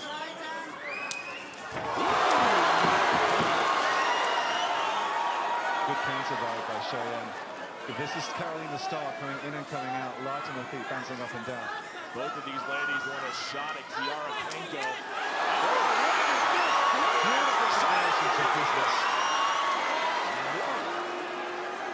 Lightning quick hands followed up by a beautiful right kick. That was Lino-ish.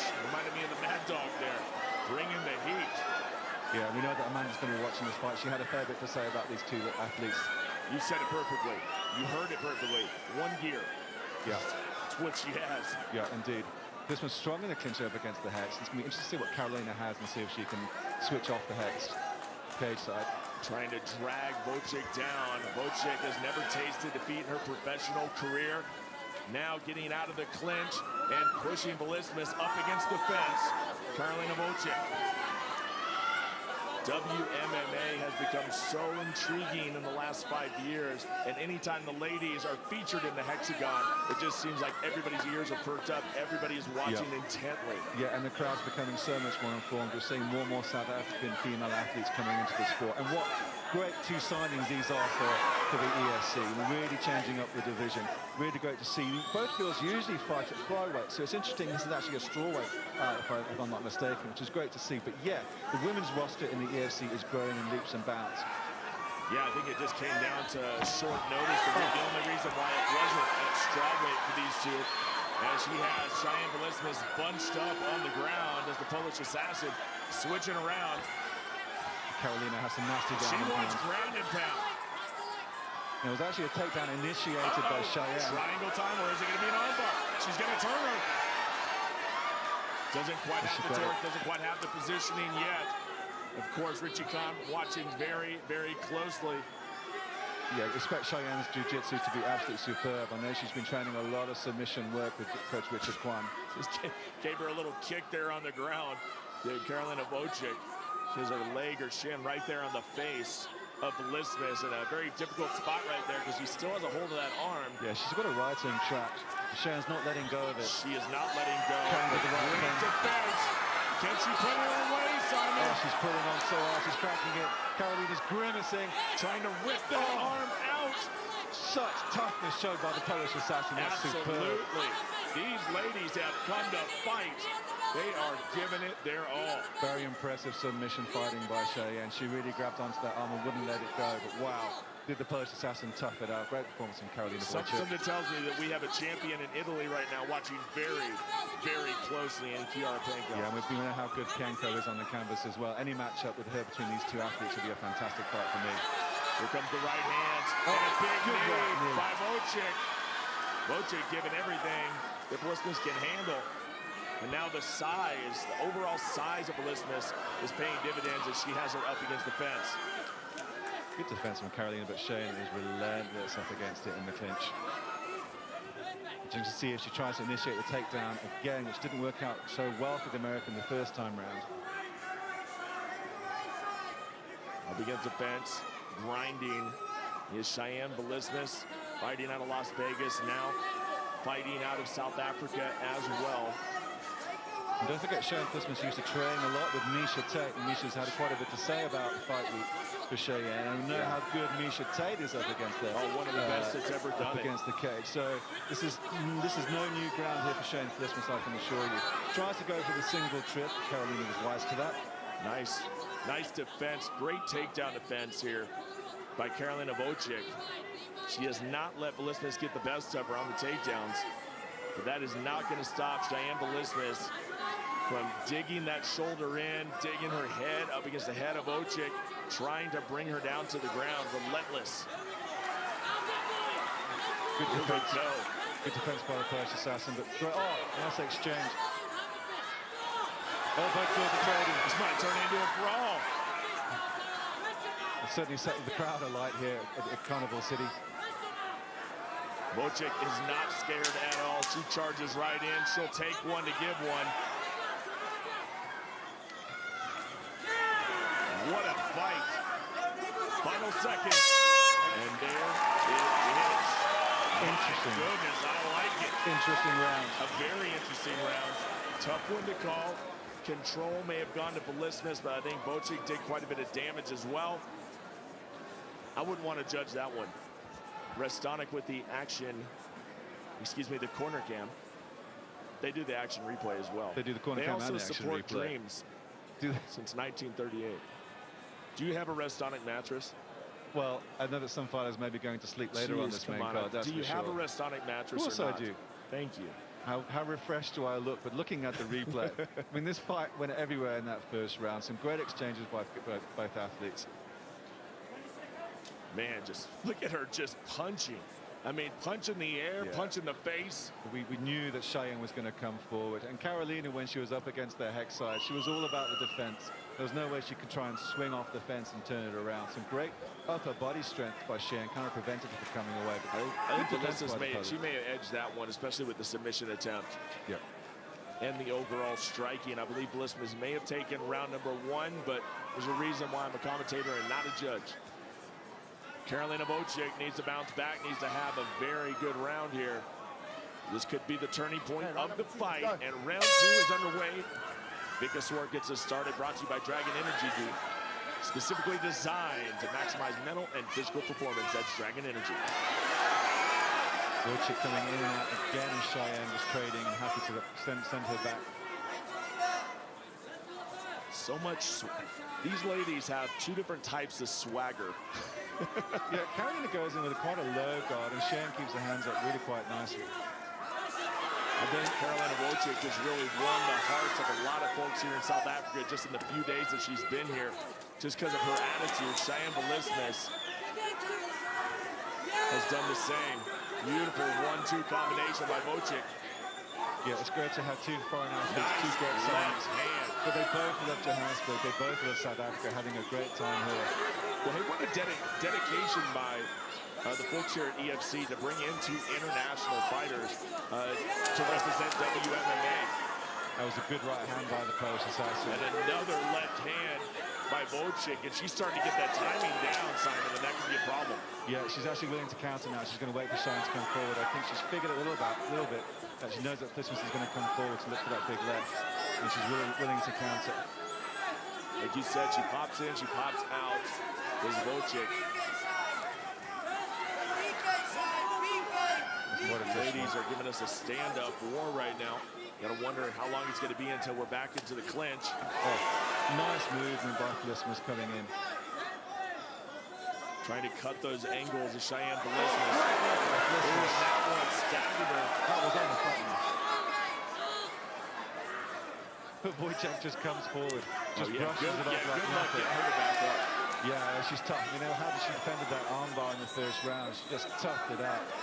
I call her the Polish tank, but we already have one of those. Where is Rafal Heretic? I missed that guy. Polish tank, Rafal Heretic. Back with another good left. We got a German tank tonight, though. We have a German tank. It's a pan-European fight fest tonight here at Carnival in Johannesburg. Halfway mark here of round number 2. Wojcik's backing up Blismus, but Cheyenne's got a great left that she was landing on the Polish assassin. Another great left, but now If she Wojcik is connects backing on her one of up. those combinations, she connects on one of those right hands. Right there, right on the money that time by Wojcik. Now this is an even tougher round to call because if you look at just significant strikes, I think you could make a case here for Wojcik at this point. Oh, without a doubt, because certainly that left hook that Blismus landed on Wojcik was absolutely the cracking shot of the entire fight so far. But in terms of output, I think Wojcik takes the seconds. I think give it to Cheyenne. Another cracking exchange. That's what we were talking about. If she can land the right hands, Blismus is not going to like that. No. But she is a warrior indeed. In fact, a warrior princess indeed. There's the left hand. Good exchanges from both athletes. Neither one backing down. Wojcik certainly has the best in terms of the hexagon control. She's backing up Cheyenne quite a lot. Wojcik just brushes it off again. Wojcik, though, continues to choke forward. Blismus needs to answer back. She cannot be backing up the entire fight. Now, Wojcik's cutting off those angles very, very nicely. She's not going to get away from the hex at all. I want to see that same aggressiveness that we saw from Blismus in round number 1. That big rush that we saw in round 1. Just doesn't seem like she wants to pull the trigger as much. No, she's looking for that left again, but she can't escape from out of the hex. Wojcik is not letting her go, so she's just stuck in the pocket and hoping to look for the counter. But Wojcik just keep going forward. It's a tough place to be for Blismus. She needs to circle off more away from actually both hands. She seems like she's quite handy as the Polish assassin in both hands. How long can these ladies take this punishment? One after another. I mean, Carolina Wojcik has taken some damage as well, but you could see it all over the face of Belismas. Yeah, she tried to go for the jab for good measure. Tried to go for the takedown, but it wasn't happening at all. Wojcik was too fast on her feet. A good right from Wojcik. Belismas needs to move it up, knock it up a notch. She was having success with that left hook in the beginning of this round. She needs to return to that. Wojcik saying, come on, bring it. Carolina Wojcik just a straight-up thud. Yeah, she is, and she's her guard. See how her hands are down there. There's an opportunity for Belismas when Wojcik comes in. I feel like Carolina Wojcik's been sent to collect money at some point.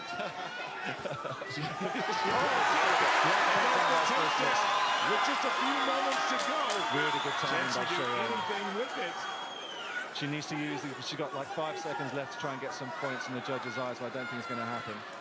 But she was looking for that takedown. She was trying to time that takedown, and it wasn't happening for such a long period of time. A little bit too late on the second.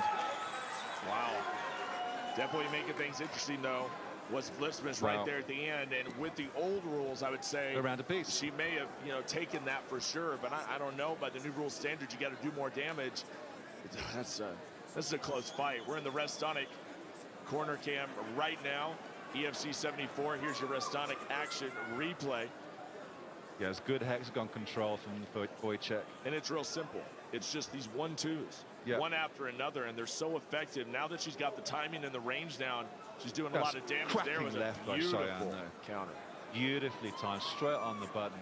Wanted to see more of that in a second, but she wasn't looking for the avenues, was Belismas. She wanted to try and get out of that position, but great hexagon control, cutting off all the angles was Wojcik, and was able to put those combos onto Cheyenne, and that beautiful trip. Wade, and great timing from Cheyenne, but she was looking for that earlier in the round, and it wasn't happening for her.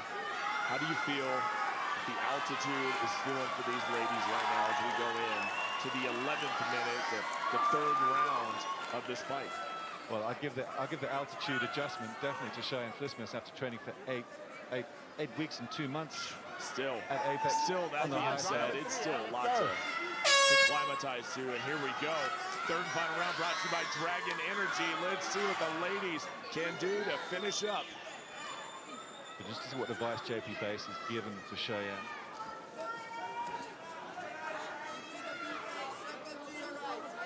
Trying to walk down Cheyenne Belismas is Wojcik. But Belismas doing a great job of circling, not allowing herself to get backed up against the fence, and I think that may have been the #1 thing that Richie Kwan would tell her is don't get backed up against the fence. You have nowhere to go. Yeah, with Cheyenne, she's so good at her forward pressure as well, so you want to see more of that. She's a forward-coming fighter, and it's been her downfall in the past, but I think it's something she has no choice but to enact in this third round. She has to come forward. She can't keep coming off the back, but looking for the counter to time the takedown. Another 1-2 by Wojcik. Cheyenne chases and misses. A spot against Kiara Penko lies in the balance. This is not an official #1 contenders match. That being said, there's a good chance that one of these ladies could be taking on the champ next. That would be a great fight for Penko with either of these athletes. But wow, even in the third round, both are looking pretty fresh. Very interesting to see how the Polish assassin is also looking pretty fresh, coming in to Johannesburg with just 5 days here and willing to put on a beatdown on Belismas. But Belismas is not backing out. Belismas, great timing on that counter. Now Belismas is starting to adjust, and her counters are working a little bit better. As you can see, she's slipping the punches now. That's exactly what I want to see, and I'd like to see another takedown because she had such success in the first round with the takedown and the trip, and the armbar was deep, and it was just Wojcik was able to tough it out. Couple of jabs there by Wojcik as the stand-up war continues. But how long until Cheyenne Belismas pulls the trigger on a takedown again? Yeah, she's going to wait in time for the counter, but wow.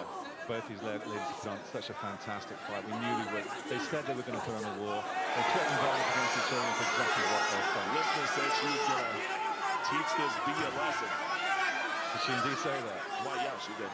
Yeah. I wouldn't make that up. Oh, another great line by Wojcik. Back and forth action between these two. Now getting into a clinch. Wojcik gets out of there. Good flurry from Belismas. Starting to get the momentum back on her side is the Warrior Princess.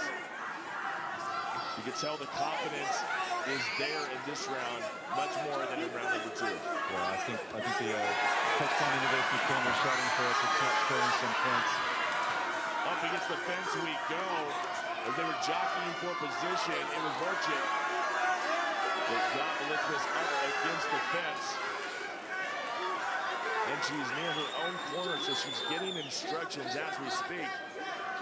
Trying to just get her left leg behind the right leg of the Polish assassin. She can look for the backward trip, but she's more concerned in like using the whizzer she's got on the left-hand side. But wow, Caroline's got such strong upper body control, keeping Christmas up against the hex. Oh, nice leg on the knee on the inside from Christmas. She's still got the whizzer. Pushing, pressing up against the fence. We've talked about this a million times, and you just don't realize how much energy you're expending up against that fence in the clinch. It is absolutely solid. 90 seconds left here in the third and final round. Vorchik lands a combination. And a couple of jabs moving forward. Oh, good left by Christmas. She's got such good fist striking, and a really beautiful left hook she uses in there, and then she uses the right one. Get hand hunting is the Vorchik. She's looking for the trying to time those counters. A razor-close fight, Simon. I don't know that anybody has really taken that clear lead, and I don't know what to expect on scorecards if it should come to that. For the scorecards, if Elizabeth can capitalize, she wants a takedown, but she just might get it. And no, Vorchik changes position, and up against the fence they go. I thought for sure Elizabeth was on her way to a takedown. Yeah, it was close. she almost had her hands clasped and she let it go. I think both athletes are utterly exhausted after 3 hard rounds. I mean, this fight does what it said on the tin. It really did. We knew this girl was going to put on one second. This was tries for a leg kick. There's a takedown by Vorchik. Going into side control. And now this was trying to get that hammer force from the Polish assassin. Now she just has to hang tight. Christmas can't stretch her out. She can't try elbows from the bottom. This is a fight. These ladies are playing tonight. What a superb fight. Right to the bell. My goodness. And Christmas has quite a few words to say to her down the podium at the end of She that. gave her a thumbs up, though. I think all's good. I think the respect is there, and you can't learn respect after that. Yeah. I mean, that was fantastic. Wow. That was something special. I don't know how they're going to judge this. Don't have any inclination. That was a super razor-close fight from beginning to end. But I will go to you, because that's what you're paid to do, is analyze. And I want to know who you think won the fight. Go, Simon. I think Cheyenne Christmas won the fight just by... Then again, Vorchik had the hexagon control. A lot of the 3 rounds, she was backing Cheyenne quite a lot. I think more significant strikes perhaps go with Christmas, even though she's more blooded. It's a tough one. I'm going to go with unanimous draw. Unanimous draw? I'll go with a draw. I didn't think about that. That's possible. I'll go with unanimous draw. You could be onto something. Who would cause the most difficulty for Kiara Penko? I don't know. That's a really good question, because Penko is something special. Absolutely superb fight, a back and forth war on the feet. It was one strike for another. I mean, they were literally trading strikes back and forth. So it's a really, really tough call, and especially with the takedown at the end for Vorchik. Yeah, no, indeed. And it's just the future of the women's MMA in the African continent. I love the division with both of these ladies in it, regardless. There's some great matchups for them going forward from this, if we don't get a rematch straight away from this, because they both deserve the win. They both gave everything ahead, and the crowd were going absolutely wild in some of those exchanges. It's going to be very interesting to see how this decision is. A tough one to score for the judges. As always, it's going to be a contentious one. Both athletes, in my mind, won this fight. So without further ado, let's send it up to Cyrus Fees for the official fight result.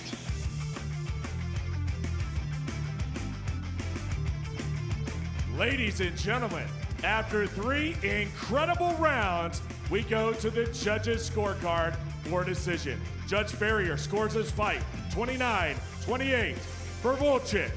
Judge Bell scores the fight 29-28 for Elizabeth. And Judge Karagianidis judges the fight 29-28 for your winner by split decision.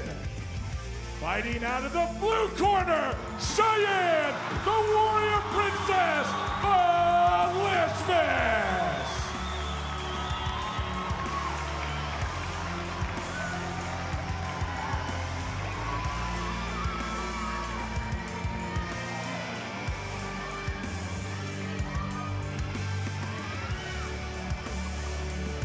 I'm here with your winner, Cheyenne the Warrior Princess, Flismus. Cheyenne, you're very emotional. Such a tough fight. You wanted this fight. What are the thoughts and emotions going through your mind right now? Everything, like everything I've been through the past 8 weeks being here. You know, my boyfriend, the champion for you guys, JP Bays. If it wasn't for him, I wouldn't be in this cage because the support goes a long way.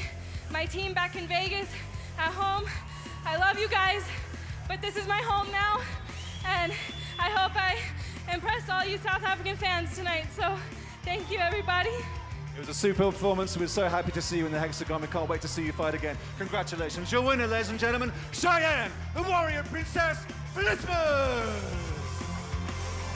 That was a special fight. That was a good one. And indeed, the word around the campfire is that whoever won that fight is going to fight Kiara Penko, and we'll see if that comes to fruition. Cheyenne Belismas getting it done. The time for talk is over. It's time to knuckle up and throw down. 5 rounds for the EFC Women's Strawweight Championship. Introducing the challenger, fighting out of the red corner. She is a mixed martial artist with a record of 3 wins and 1 loss. Standing 5 foot tall, weighing in at 114 pounds. Fighting out of Lancashire, England, I give you Karolina, the Polish assassin, Wojciech. And now her opponent, standing across the hexagon, fighting out of the blue corner, a mixed martial artist with a perfect, unbeaten record of 4 wins and 0 defeats. Standing 5 foot 3 inches tall, weighing in at 114 pounds, fighting out of Livorno, Italy, I give you the reigning, undisputed EFC Strawweight Champion of the World, Kiara Beastie Barbie Penko. Your referee when the action begins, Vickers Swart. Tom's joining us here this evening, announcing the first round of this women's strawweight title fight.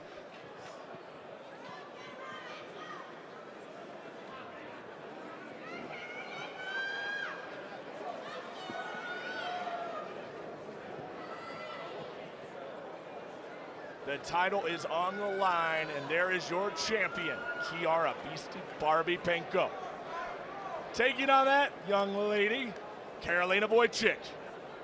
Italy versus Poland, it's going down. Final instructions. That could go 5 rounds. The battle of Europe here in Pretoria. I mean, can you ever imagine the depth of international talent on in the UFC roster? It's absolutely fantastic. Ain't no love in the heart of the hexagon, baby. Expected round nothing 1 less. in the white, Wojciech in the black, Penko. Round 1 brought to you by Dragon Energy. Penko snapping out that left jab straight away to create the distance. Wojciech has to find a way out getting past that jab, so we know how deadly Penko's jab is. Good movement from Wojciech then. It's exactly how she fights. She loves to bounce around and close the distance and keep the feint, keep her opponent guessing what angle she's going to come from. Kiara Penko put up her shutout time here. She has to defend that championship, and I asked her in the interview at the weigh-ins, I said, you have to defend the title to truly be called the champion. And that's exactly what she is ready to do. Now let's talk about the weight cut. She had a very, very tough weight cut. She was able to recharge, she was able to rehydrate, but she did not look good getting on that scale. No, the official early morning weigh-ins, not the actual celebratory ceremonial weigh-ins in the afternoon. She had to be helped away from the scale by her corner. So it was always a tough weight cut for her, but she rehydrated really nicely and she does it professionally. But it was a tough cut for her. Wojciech looking in fantastic shape. So let's talk about a little history here. Oh, how about nice having combo. 2 foreigners, 2 ladies in the center of this hexagon in South Africa, where usually you always have a South African inside the hex facing an international. This really says a lot about this women's division and about this organization in the final event of 2018. Yeah, and it does show how far South African MMA has come and how far the EFC has come. Like I said, the international roster of EFC athletes is the envy of most major sports promotions around this planet. It can't be underestimated. EFC is still the cream of MMA on the second largest continent on this planet, if not one of the highest in the world. Sticking a move in here, as you can see, Wojcik. Oh, it's a nice right on Wojcik. Right hand. She's got good head movement as well. She's always keeping. Penko's pretty planted. She's not coming in with many angles. She's just looking to pass out that jab. But Wojcik seems to have got the better of it. She's not actually receiving much punishment in return. Always looking for counters, bouncing nicely on the balls of her feet. What a matchup here, just round number 1. It's a feeling out process here. This is a 5-round fight. It's not a sprint, it's a marathon, and Kiara Penko can tell you exactly that. And she had to go into deep waters to get the finish over Danelle Eliasov and claim that championship. She's going to take her time, and she knows what this altitude is all about, and she is not going to overexert herself yet. No, I'm sure she's coming into this fight a lot more understanding of what it's like to fight in the high felt. Now that left eye showing damage already, Simon, on Kiara Penko. Yeah, and it's nice, beautiful left again for Wojcik. And it's difficult. Penko's trying to head her, but she's having difficulty laying any kind of fist on Wojcik's kind of head movement. And if any young fighters out there want to see if you're a shorter, smaller fighter giving up an 8.6-inch reach advantage like Wojcik does, if you want to see how to counter that, here's a great example in front of you. You're bouncing around, keep head movements, be difficult to cut, difficult to hit. Always keep guessing, bouncing around, and coming in and closing the distance fast. Stick and move, and Penko is having a lot of difficulty getting some damage onto Wojcik. And we got about 90 seconds left here in round 1. Wojcik has landed more damage. I think it's pretty obvious here in round number 1. Kiara Penko needs to turn it up if she wants a chance to take round 1. Yeah, Wojcik's just outpointing her in this round. She's just getting into the pocket, getting a simple 1-2 and getting out of range again. Well, we know who's watching this one extremely closely. That is Cheyenne Blismus. She is in the audience this evening. And of course, she's going to want to crack at whoever wins this fight. Yeah, Blismus said that she predicts that Penko will knock out Karolina Wojcik, or she will submit her and break snap her arm. Well, hey, listen, there's no way. I think she was saying that just to get under Karolina's skin. Oh, 100%. I mean, she called her a little boy as well, so there you go. I mean, Cheyenne Blismus is going to say what she wants to say. Nice overhand right by Wojcik. Again, beautiful closing at distance. Sets us up with the left and comes over with the right and does it again. Penko needs to find a defense for that. Because if Wojcik starts to give it the full beans behind that overhand right, it's going to be good night, Penko. Karolina Wojcik, she's got a strategy here and it's working. She's doing damage on Kiara Penko. And Kiara hasn't had a takedown attempt. I think she would have the better exchanges if we went to the canvas. Perhaps that's something we'll see in the second round. Her corner's definitely going to tell her, use your striking to set up the takedown offense. Your opponent's coming in, grab for a single. Just pick her as she's coming in. Pick her ankle and see if you can put her on her back. Take her down into your world, because we know how good Karolina is in the striking, nice but we know jab. that Penko's beautiful on the canvas. That's definitely Karolina's round. Yeah, fair enough. It's a great opportunity. She knows what's at stake. That She knows Blismus how big loss this is. has lit a big fire in her belly, and Penko may be paying the price for that. And I'll tell you what I like about both women is they love being in this organization. And they do not take that for granted. We get some people that come in here and they're already looking to other organizations when they're here. These two love being a part of the EFC. They love South Africa, and they know how important it is to be a champion in this organization. Well, here you are. You're an American. I'm a Brit. Here we are, loving South Africa. I mean, it's one of the most amazing countries in the planet. You're a South African. It's got a fantastic future, and the future of mixed martial arts is synonymous with the great future of this amazing republic. The growth is the only path for mixed martial arts on this continent in 2019. I'll tell you that now. Keep a very close eye on the EFC event calendar next year. 30 seconds in here to round number 2, and we're seeing a lot of movement out of Wojcik, but she's not quite pulling the trigger as much here in this round. Kiara Penko looking to establish that jab. Ooh. Now how effective it is, a big swing and a miss. And a nice counter. But if you're Karolina's corner, you would have said what Penko's corner is telling her. Good left from Penko. Is that start using that jab, start striking more. Don't let it come in so close to you and lay on that dirty boxing and get out of range again. And use up your striking to set up your takedowns, because that's what Penko does so well. It looks like she may have already drawn blood from Wojcik. Well, I think that jab may have put hurting on the nose of Wojcik as the blood's starting to come down, and that's how stiff that jab is for Penko. Yeah. It's no joke. Just ask Danella how stiff that jab is. And she's also letting it hook a little bit as well and coming round onto the right side of Wojcik's temple, and that caused some big problems in it. Some good lefts coming from Penko. She knows what the game plan is. She knows where her strengths lie. Karolina Wojcik, 2 big TKOs in her record over Jade Barker, a TKO to punches, and in round 2 a TKO by elbows. So she likes to get it done in round number 2, so watch out. Yeah, and we know that Penko's had a full fight camp. Wojcik's coming into this fight, fighting in Pretoria, all the way from the United Kingdom with just 2 weeks' notice. And look how she's coming out into the second round. It's a testament to the fight readiness of this athlete. And she's backing up Chiara quite nicely, but then that stiff left comes out again. Another jab. I mean, that's going to affect the breathing of Wojcik. We talked about handling the altitude. If your nose is broken, things are not going to go too well for you. Interesting to see if this comes to the ground. Both ladies strong in the clinch. Now, this is the first time we've really seen these ladies lock up at all in the fight, and it's going to be interesting to see who has the upper hand. Yeah, I expected to see this in the first round, but Karolina very strong in the clinch, as we'd expect. She's also got some very, very nice Muay Thai. She's got a very good plum clinch. She's nice with the knees up some leaping knees up the middle, as you'd expect from someone of relatively shorter stature.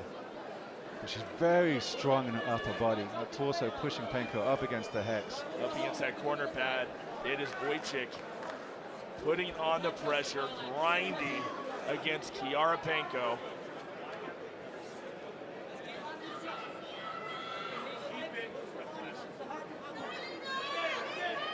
Karolina Wojcik is doing some serious damage, though. And all she's doing right now is really frustrating Chiara Penko. Penko has nowhere to go. She has that lower center of gravity, and she's using it to her advantage. Yeah, she is, and it's difficult to counter. Chiara's trying to circle away from the hexagon, but Karolina's got the whizzer and is not letting her move around whatsoever. And it's we talk about the 3-inch height advantage of Penko. We talk about the 8.6-inch reach advantage, and that kind of dirty boxing up against the hexagon has been completely negated. And I was surprised that Penko wasn't able to take her down, because that's exactly where I thought she wanted to take her. Good left from Penko again, though.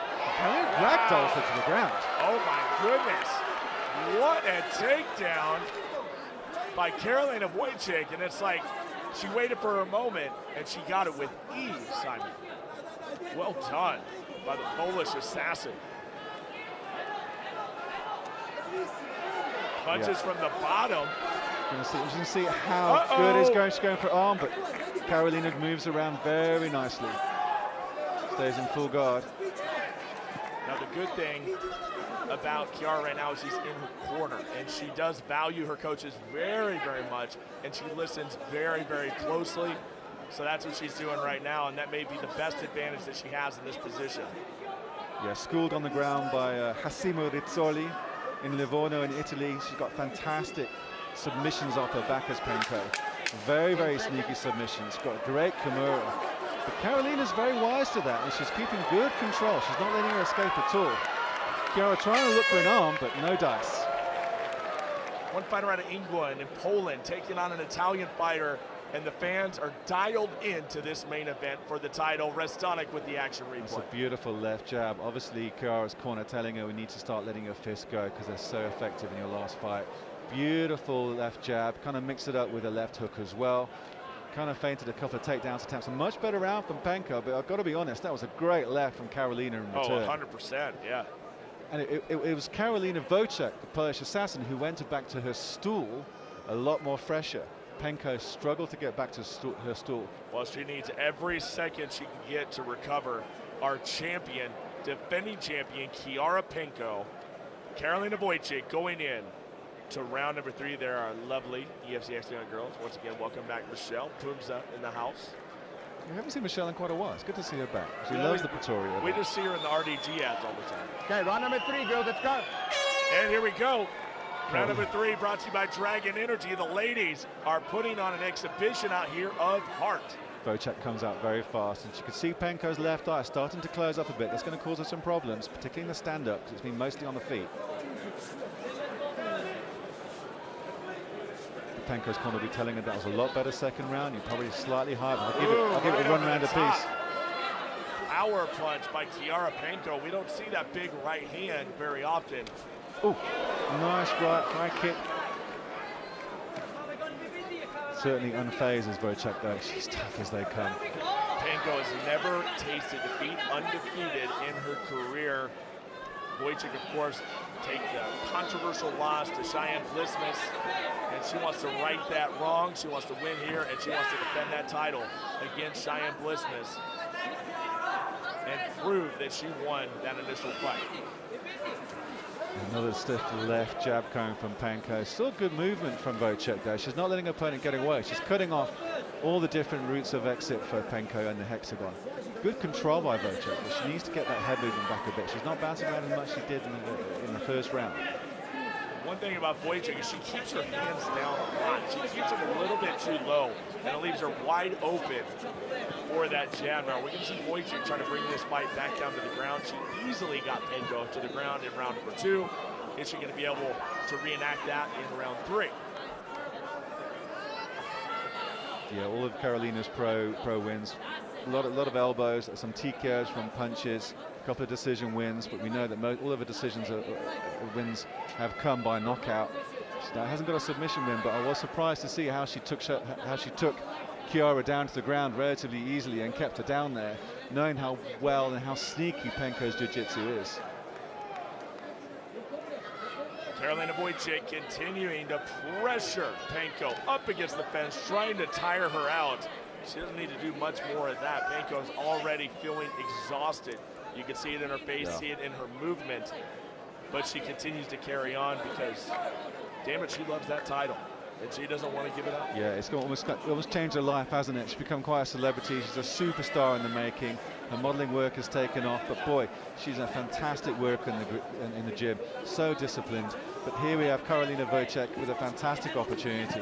She was so fight ready, taking this fight with 2 weeks' notice to fight altitude, and boy, is she acquitting herself so well. Kiara Penko. Now Wojciech up against the cage. Now we're going to see if Penko can bring this fight to the ground. We know she's so effective. We remember the finish. It was a triangle turned into an armbar, and it was nasty over Danella. But that was almost over a year ago. Oh. And she hasn't had I think, one pro fight since that victory over Danella. And here we have Karolina Wojciech, who's been very, very busy. She only fought just 2 months ago here at the EFC. So it's not necessarily a case of cage rest, but Karolina's been improving, and Kari had to wait for this, which was essentially her first title defense. Got about 90 seconds left here in round number 3 as Wojciech continues to pressure and sap the energy from our champion, Kiara Penko. EFC 76, the finale of 2018. Cyrus Fees alongside Simon Stevens. And the pressure is still on. Where's Wojciech going to go from here? This is very impressive with Wojciech to have this kind of cardio in the 3rd round. We've got like 80 seconds left in the 3rd. To keep her opponent up against the hex fence with beautiful control. I know a lot of fight fans at home thinking this is relatively boring. For me, I love this. I think it's a great display of heart from both athletes. And it's great to see Bianco turning around and putting Wojciech back up against the hex. But one of these athletes needs to take advantage and spin off and trying to create some distance with an elbow. How exhausting is clinching? I mean, how exhausting is clinching? I don't think anything else in sports comes close to it. And unless you've been in that situation yourself. I mean, I've tried it and I've lasted 10 seconds. I mean, it's so cardio sapping. You're fighting literally for your life. I lasted 11. We'll go. Oh, really? 30 seconds left here in round 3. And Wojciech back up against the fence. Both ladies are tired, but Wojciech is in the advantage here in round number 3. Tries to pull guard. Really nothing there at all. She hasn't got anything at all. creeping up the back of the head. One or two fists coming in from Vocek for that. Ooh, nice right. Oh, nice up kick from Penko. Oh, she connected with the up kick. Vocek seems to just eat that one for breakfast, and it seems to be a game plan from the Polish assassin. I expect her to full guard again. I think she feels so comfortable on the ground against Wojcik. She's so crafty with her submissions. She snaps them on very, very quickly. And Wojcik, if she's smart, probably doesn't want to go down there with Penko. Without a shadow of a doubt. And she's got such sneaky submissions. She's got some great triangle chokes in her past, in her pro career, and she can just slap them on really quickly. Again. Right across the jaw. And it looked like she was falling back into guard anyways. Yeah. But it did look quite dramatic. Let's take a look. It was just a glancing blow, and Vocek just really didn't give it a moment's notice. And round number 4. If she doesn't get a takedown, I expect her to full guard in this round. Round 4 brought to you by Dragon Energy. The champion, Kiara Penko, challenger, Karolina Wojcik. Nice jab once again. I don't have to tell you, Simon, everybody knows this. It's not just a cliche. You have to beat the champion. You cannot go out there and just go to decision. You need to beat the champion promptly and decisively. Oh, nice knee attempt from Penko. Karolina says no doubt at all. Didn't even connect. And that left eye of Penko's looks a little bit painful, but she's certainly still acquitting herself well on the feet. She may have to take a break from the modeling just for a few months. Let that thing recover a little bit. It'll close up after 2 weeks. Put a good steak on it. We've got good steak on it. Yeah, great steak. Oh. Sticking the jab once again. One of the best jabs I've ever seen out of the female fighters. Kiara Penko just has a devastating jab. Yeah, usually she's got a nice stance. We've seen Kiara a little bit more relaxed and going backwards, almost like a kumite stance before with Penko. Something similar we saw at the weigh-ins. But she's happy just to wing that left out there. I think it's probably a bad idea. Oh, it's a good left coming inside onto Karolina's head. Wojcik cannot afford to make mistakes at this point. This Penko is starting to get a rhythm behind her, and she's becoming very, very effective with her strikes. It was a nice right from Karolina. She was covering the distance nicely, testing the range by the jab. She's covering distance very, very quickly with that left, and that right connected nicely onto Penko. But yeah, the head movement's gone away a bit from Karolina, but as you'd expect coming to the 4th round here on short notice. Every stiff jab, every big shot, the crowd is giving the reaction. The big oohs and ahs from the crowd here in Pretoria. Trying to go up top, Kiara Penko with the educated feet. 3 minutes left in the 4th round. We still haven't seen a flying submission attempt that we predicted, but it's a round and a half left to go in this title fight. Yes, still plenty of time. You asked the question. I mean, how would you score this round, these past 4 rounds so far? It's a hell of a tough one to fight. A nice elbow coming in for Penko. Kiara Penko, like I said, the confidence is on a whole new level right now. You can see that the exhaustion not really setting in. It seems like she's getting her rhythm. She's not breathing nearly as hard. And I think she feels really good right now. You can just tell by her movement, very, very confident. But Karolina's still got some good movement. Her hexagon control is really, really nice.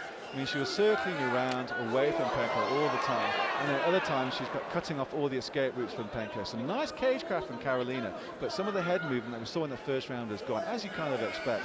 But she needs to, what she was doing so well in that 1st and 2nd round, is close the distance quick. And I'm surprised we haven't seen some of those hooks to the body. I mean, she used to have some beautiful combinations. She's got a great gut shot and a great right hook to the tummy.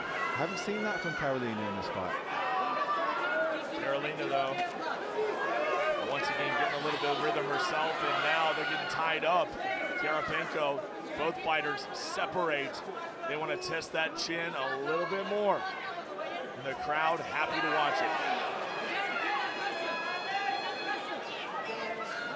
Kiara tried to counter, but didn't have anything going. Good left. That jab certainly being the story. If Kiara Penko wins this fight, it'll be the story of that left jab yet again. Karolina at times has difficulty getting past it. Penko and Wojcik, main event of EFC 76. Great movement by both ladies in the 4th round. Going on 20 minutes inside that hexagon. Oh, another beautiful left. And that just angered Wojcik more. entitled to come forward and slip some counters of her own. Nice right onto Penko though. Wow, what a recovery. She baited her in, but here comes Wojcik. And this is where Wojcik needs to go. She's much better in the dirty boxing. She needs to come and close the distance and make a brawl of it. Oh, another left hook. Wow, these ladies. She needs to make Penko pay for that jab. And now she's starting to do it, and that's what we wanted to see. She's much better when she's in the pocket with the dirty boxing. And she's been strong in the clinch up against the hexagon in the second and third round, and she's going back to that again. Trying with the foot stomps.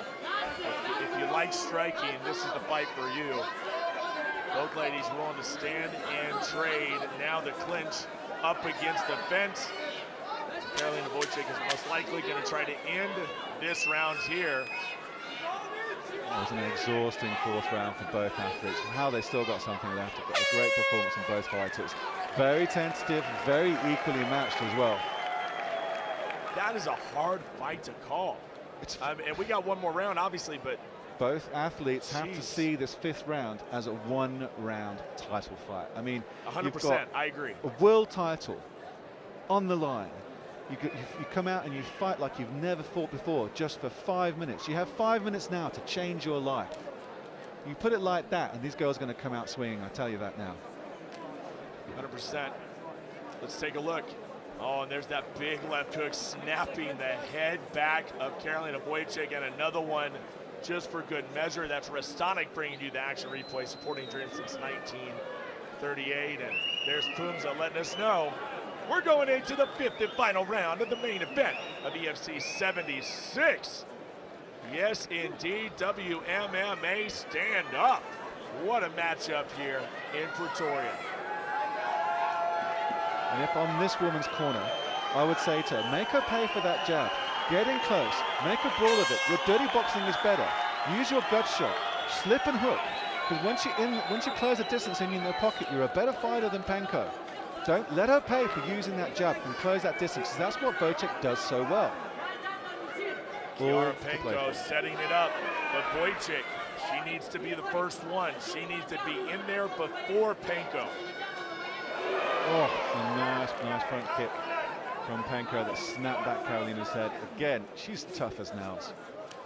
And you gotta do some fantasy matchmaking here and just imagine what a Penko-Velismus matchup really looks like. It could be very interesting. It'd be great. Both athletes respect each other well. We know that Velismus is supporting Penko in this fight, knowing what the distaste she has of Wojcik. It's a fantastic grudge match coming there in the future, regardless of this result. No love there whatsoever. No, I'd love to see that fight again.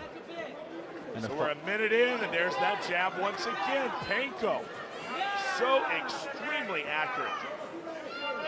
Looking for a big front kick. Is the difference maker going to be the ground? Are we going back to the ground in this fifth and final round? Yeah, someone's going to have to sway the judges in this final round, because at the moment I have it relatively even in the scoring. Like you said, I don't want to ask you the question, but it's pretty even Stevens in for those 4 rounds, and maybe even 2 apiece. And both athletes have an opportunity here to make a difference in the judges' eyes and finish strong. Oh, there's a big right hand. Wojcik not backing up. There ain't no back up. Nice knee from Penko. She's trying to come over the top of that left hand. She's struggling to get past Penko's left jab the entire 5 rounds, but she's trying to come over the top of that right hook. I feel like a takedown would be a very welcome thing for either fighter at this point. Yeah, certainly who ends up on top would make the big difference in the record books. I think whoever takes a takedown and finishes this round strong will take the fight. International action here at EFC 76, our finale of 2018, as it truly is Italy taking on Poland. What a matchup. These ladies have been incredible. They deserve a lot of credit, and we saw half a round to go to decide who our EFC Women's Strawweight champion truly is going to be. Right now, Karolina Wojcik looking fantastic up against the fence, not doing much damage, but she is controlling. Nice left high knee from Penko in return though, but Wojcik was very successful in second and third round clinching up against the hexagon, and she knows, just like we said, that she needs to make a good impression in the final 5th round, and she's grinding Penko down up against the hex fence. Taking a little dirty boxing in there is Karolina Wojcik. just short little shots. And I'm just kind of waiting for Panko to explode. She's did that in these exchanges, and she's taken the advantage. Is she going to be able to do that again against Wojcik, or is she going to try to pull guard again? Yeah, Wojcik's just counting down the clock, running opponent, but they transition away. Wojcik turns her opponent back up as against the hexagon. Vika Swart has not given either athlete a warning yet to be more active. I'm a bit surprised at that. I expected more. Vika Swart is the one referee that actually stopped the fight. She's pulling guard. There it is. Vika Swart asked Wojcik to take her hands away from the fence, even though I think she was grabbing too much. Pulling guard indeed. Is Wojcik going to get down there? Nope. She knows better. Asked her to get back up. She doesn't want no part of that. A bit of a stiff left coming from Karolina, though. She made Panko pay for that attempt. Chiara using low center of gravity, digging down. Great technique by the Italian. Oh, it's a nasty knee up the middle. And Wojcik turns her, spins her around beautifully, back up against the hexagon. This is really debilitating for Panko. She tried to create distance, she tried to pull guard, she tried to lay a nice left jab on, and Karolina just takes her back, straight back up against the hex. It's not very pretty, but it's effective what Karolina is doing right now. Very effective. And you've got 40 seconds left in the final round in this women's world champion strawweight title fight. 30 seconds left for gold. Can Chiara Panko get out of this position, or is she going to wait it out? What has she got left? Karolina Wojcik, they're going to separate for a moment. Final moment. That's a good right kick from Chiara. Baby, a beautiful front kick. Oh, and a good right, returning from Wojcik. Oh, and another jab. Charging forward, spinning back fist. Let's go. And pulling guard again. Going for the triangle. Is she going to keep that leg up? 10 seconds left. Wojcik in full guard. I can't see any submission coming in from Panko. It was a last gasp attempt to pull guard. And that, ladies and gentlemen, is all she wrote. 5 rounds, incredible fight, a tough fight for both athletes. But wow, both athletes 23 years old, and what great futures they've both got regardless of tonight's decision, Cyrus. So incredible. These two fighters, there is no quit in either one of them. Both exhausted at different points in this fight. Of course, it took Chiara Panko a solid 3 minutes just to get to her feet following the fight. That's how exhausted she was. Yeah, but like you said, neither fighter backed down, and they just gave it absolutely everything. Both athletes are winners in my eyes. I'll say this. That was a great performance from both. I'm running the cliche back. Oh, go on. You got to beat the champion, and I don't know that she beat the champion. I'm not going to make a prediction, but I'm just going to leave it there. Just going to leave it there. If it goes that way, that'll be my explanation for it. Charging forward is Wojcik.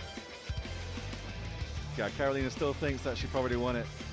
She's kissing the lucky charm around her neck. She's raising her hand up, thinking that she's got the victory. Panko just waiting with referee Vika Swart patiently. Both ladies put quite a decent smackdown on several rounds on each other.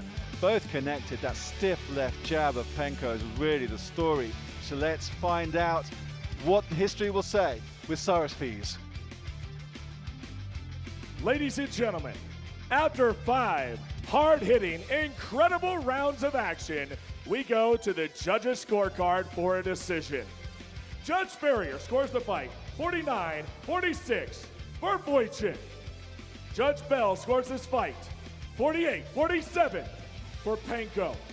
Judge Strauss scores this fight 48-47 for your winner and new EFC Women's Strawweight Champion, Karolina, the Polish Assassin, Wojcik. And now, ladies and gentlemen, this is your co-main event of EFC 83. It is 5 rounds for the Women's EFC Flyweight Championship of the World. Introducing first, the challenger, fighting out of the red corner. She is a karate specialist, coming in with a pro record of 1 win and 1 defeat. She stands 5'5" tall, weighing in at 124 pounds. Fighting out of Nice, France, she is the winner of the Fighter Season 2. Ladies and gentlemen, Manon Fiorot.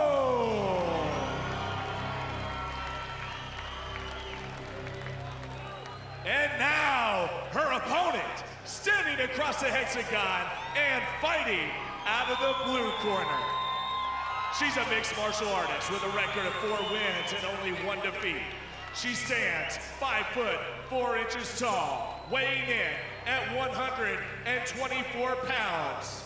She fights out of Durban, South Africa.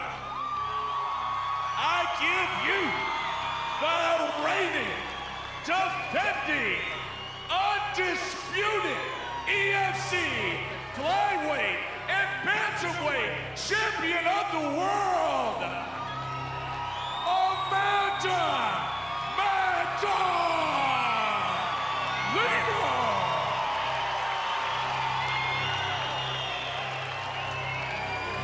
Referee, when the action begins, Victor Sword. I can see the goose pimples and Ali already coming in this cracking women's flyweight title. Of course, Ali is one of the RDG Hexagon girls. Amanda Lino, double champ, taking on that woman right there, Manon Fiorot. I don't know if Amanda Lino requires any extra motivation, but at the media day, when Manon pushed her forehead into Amanda, Amanda told me it triggered something inside her. And she's always been a fierce fighter, but there's something different about Amanda tonight. I really expect her to close the distance. This fight's underway. Round number 1 brought to you by Dragon Energy. Out of the blue corner is Lino, the red corner, Fiorot.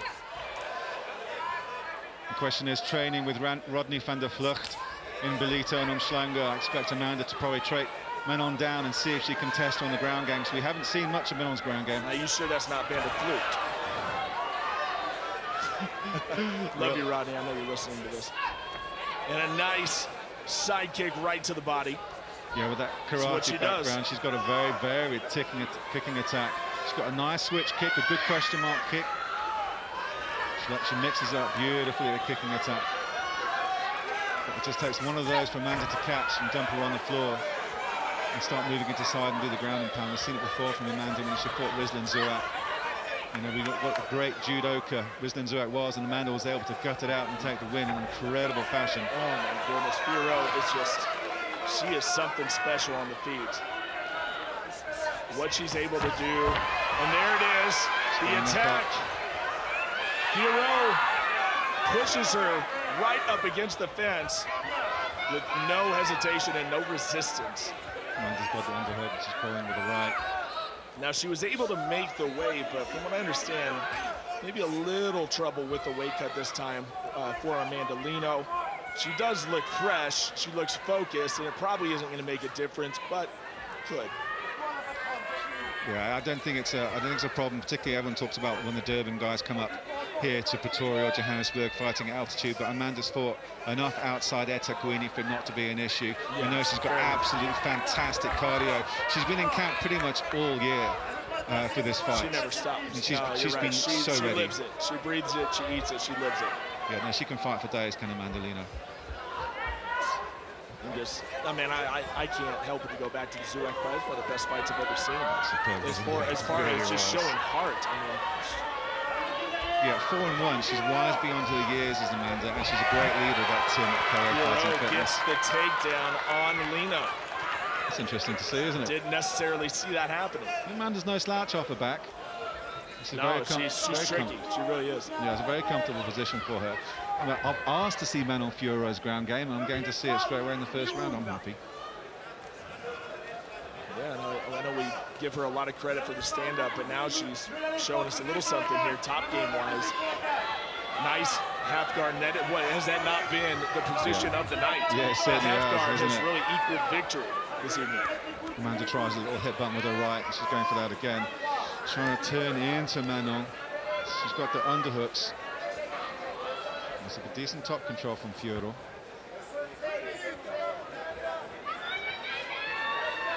Fantastic work here so far by Fiorot. Biggest Swart asking for more action. He wants to see more. Nice shots to the body. He doesn't see enough, though. If it just stalls out, he'll definitely stand it up. Yeah, very interesting to see with that fantastic karate background, but never really got a chance to see Manon Fiorot's ground game during that entire season of the fight. We know it was there, and she was no slouch. We always kind of expect striking specialists coming out of France with a lack of legalization of mixed martial arts, which is due to be coming in 2020, I'm glad to say. Over a minute left here as Furo is in control on the ground. Once again, not something we expected, but Furo is still relatively an enigma and still relatively a mystery as what type of fighter she's going to be at 1-1. Only 2 pro fights. Amanda's turning in to control the torso. Still got that underhook she's holding on to desperately. But like you said, Furo's very happy in side control, just mixing up a few body heads. Just keeping, ratcheting up the points for this first round, taking it easy. There's 4 rounds to go after this. A couple of hammer fists to punctuate the end of the round in the judges' eyes is Furo. Amanda seems quite patient and comfortable. And she's looking for an opening where she's going to see the round out with just 30 seconds left. But not taking too much damage, Amanda. It's pretty good defense. She's controlling the head and the torso quite nicely. Furo's really not had an opportunity to posture up and rain down some really dangerous ground to pound, apart from a couple of hammer fists. Pretty one-sided thus far. Granted, keep this in mind. 5 rounds. Yes. Good point. Especially with the caliber of fighter we know Lino is our champion. She definitely willing to go into deep, deep waters. And there it goes. Round 1 in the books. It was all Furo.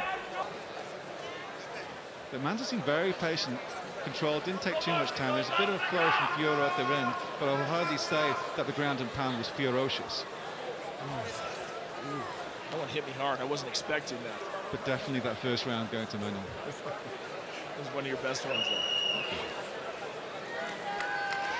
So that was Restonic bringing you the action replay.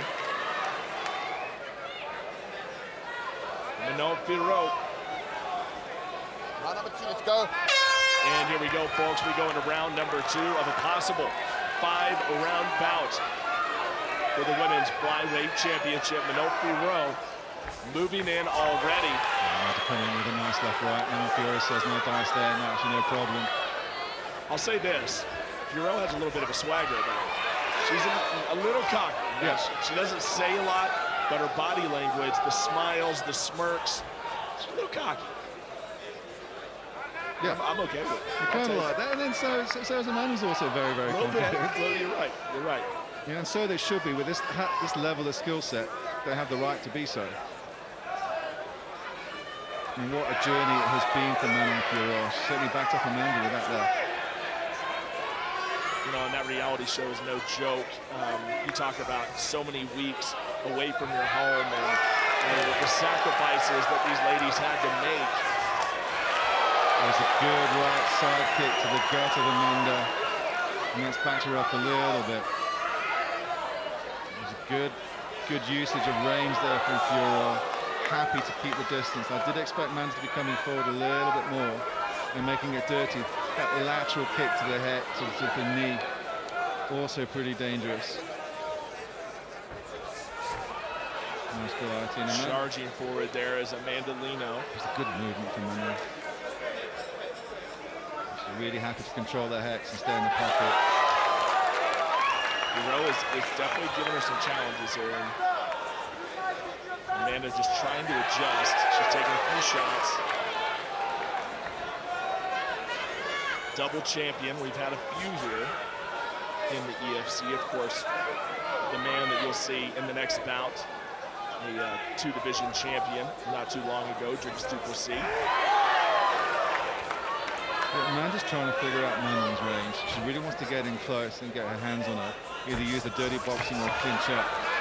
But she's having a difficulty with Manon's movement, which has been very, very beautiful. Manon's coming in and out very, very nicely. And she's chasing a couple of shadows as Amanda.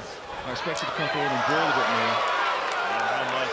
We're seeing shades of Perret and what she was able to do. She kept Amanda at range. She landed a lot of shots. And there's only so many you can take. Oh gosh, this woman can kick. She can kick. Amanda Lino is a very different prospect to knock out. Lino has got one heck of a chin. She can still kick. I hear you. granted, but she is kicking with some other type of force here. Yeah, I know she is a very, very specialist KO with both feet. She's like Paré with kicks. Yeah, I mean, Isabel Perret was a pure boxer through and through, wasn't she? 100%. Even though I think it was the boxing that secured her the takedown and got the submission. Yeah. It was a relatively easy rear naked choke after Amanda was stunned that put her to sleep. But yeah, you're right, with the four-limb tack, Manon Fiorot is a very different prospect. But then again, it's a very different Amanda.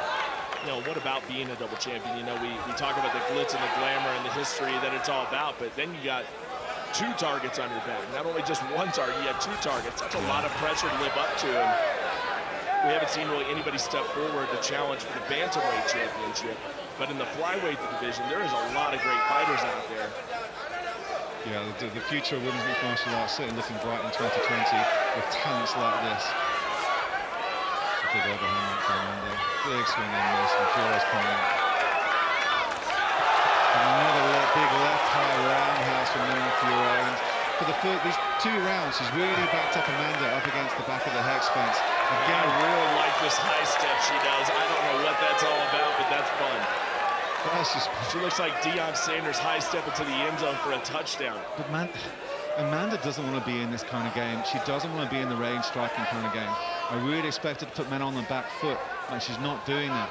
In fact, she's the one being put towards the fence and put on the back foot, and she's just covering up and trying to counter strike, and it's not being as effective.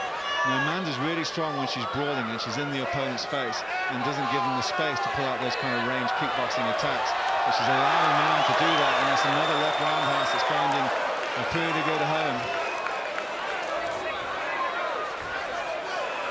But we've seen Amanda stunned before, and it's always not ended very well for her opponents.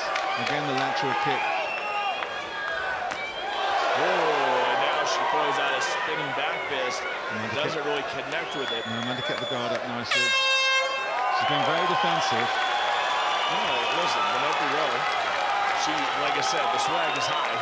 Yeah, and she's feeling herself in a big way.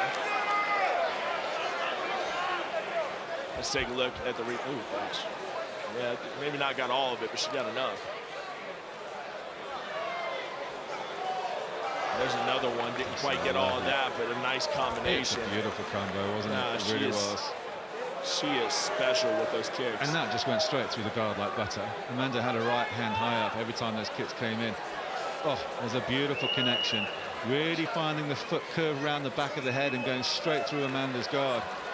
She can't keep taking too many of those. She really has to start pushing Manon Fiorot and see how this Frenchwoman fights on the back foot, because I have doubts about how she is on the back foot when you're being pushed back against the fence and getting the pressure. She's letting Manon Fiorot tee off on her with that range striking, and the Frenchwoman's getting way more confident. Amanda has to turn this into a brawl. It's now a 3-round fight. Her title is on the line. Here we go, right back to it, and here comes the Mad Dog. She's already moving forward very quickly. She has to be careful not to walk into a big one, though. There we go. That's what you want to see from Amanda. That's Amanda Lena at her best. He's rushing. I mean, she didn't really connect with anything big, but it really started to make Manon Fiorot think. A nice leg kick. She's trying to pitch her leg up a little bit. I don't think she checked that. She ate that leg kick. This is what Amanda needs to do. She can't just stay at the range of Fiorot. She needs to take her chance on the ground. Ooh, and a nice right hand out of that scramble. And knee didn't really connect for me. I just want to see if Amanda can set up the takedown with her fists and what she was able to do. She's able to get on top of Fiorot. Yeah, it's always one of those cases here in our comfortable commentary booth with our Dragon Age drinking our microphones, calling out the shots. You know, like it's the easiest thing, like it's a game of Tekken, but we know it's one of the hardest things in the world to do. Neither you and I would have the balls to step in here like these 2 fantastic athletes who are putting on a show. Easy, speak for yourself. No, you're right. Amanda's still got that steely gaze. Oh, absolutely, and she hasn't been wobbled really at all. She's very happy to return back to her corner. This is the 3rd round now where she's backed up against her own corner with her coaches in the corner there. Dallas Jacoby, Durban MMA legend, alongside Rodney van der Vluck and Andrew Smith there, who unfortunately has been injured and was going to fight here this evening. got to talk about the experience and going in to deep rounds like Lino has. Figueroa has never been down that road, period. Not to mention deep rounds in Johannesburg, or not Johannesburg, but Pretoria, South Africa, at altitude. Yeah. Something has to be said for that. Yeah. Especially when if you can get into the 4th and 5th round, this thing may swing in a big way. Yeah, we didn't really see it in the fight of in the season 2 of the fighter. They're relatively short rounds and relatively short fights. They're 2-round fights. So we certainly haven't seen Manon Fiorot go the distance, certainly not into the championship rounds. That's a good call, Cyrus. 4th and 5th rounds at altitude is a very different ball game, particularly if it goes down to the canvas.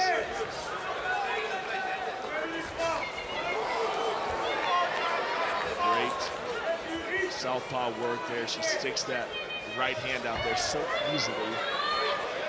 Does Manon Fiorot out of France, just 1-1 in her career, and finds herself fighting for a championship here in the EFC in a terrific women's division where WMMA has popped up all around the world in every major organization. And here in the EFC, we have had some wonderful fights here. I do like how Manon Fiorot is getting out of danger. She's light on her feet. It's like Kyokushin point fighting.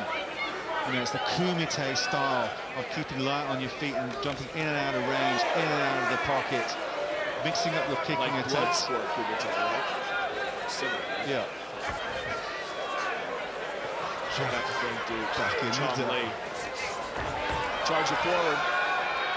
Unable to connect. 90 seconds left here in round 3.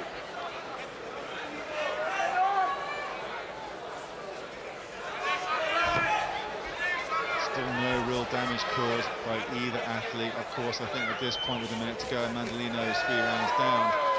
But she's one of those fighters that you put her in the dark place. So they're just trading combinations right now, trying to one-up each other.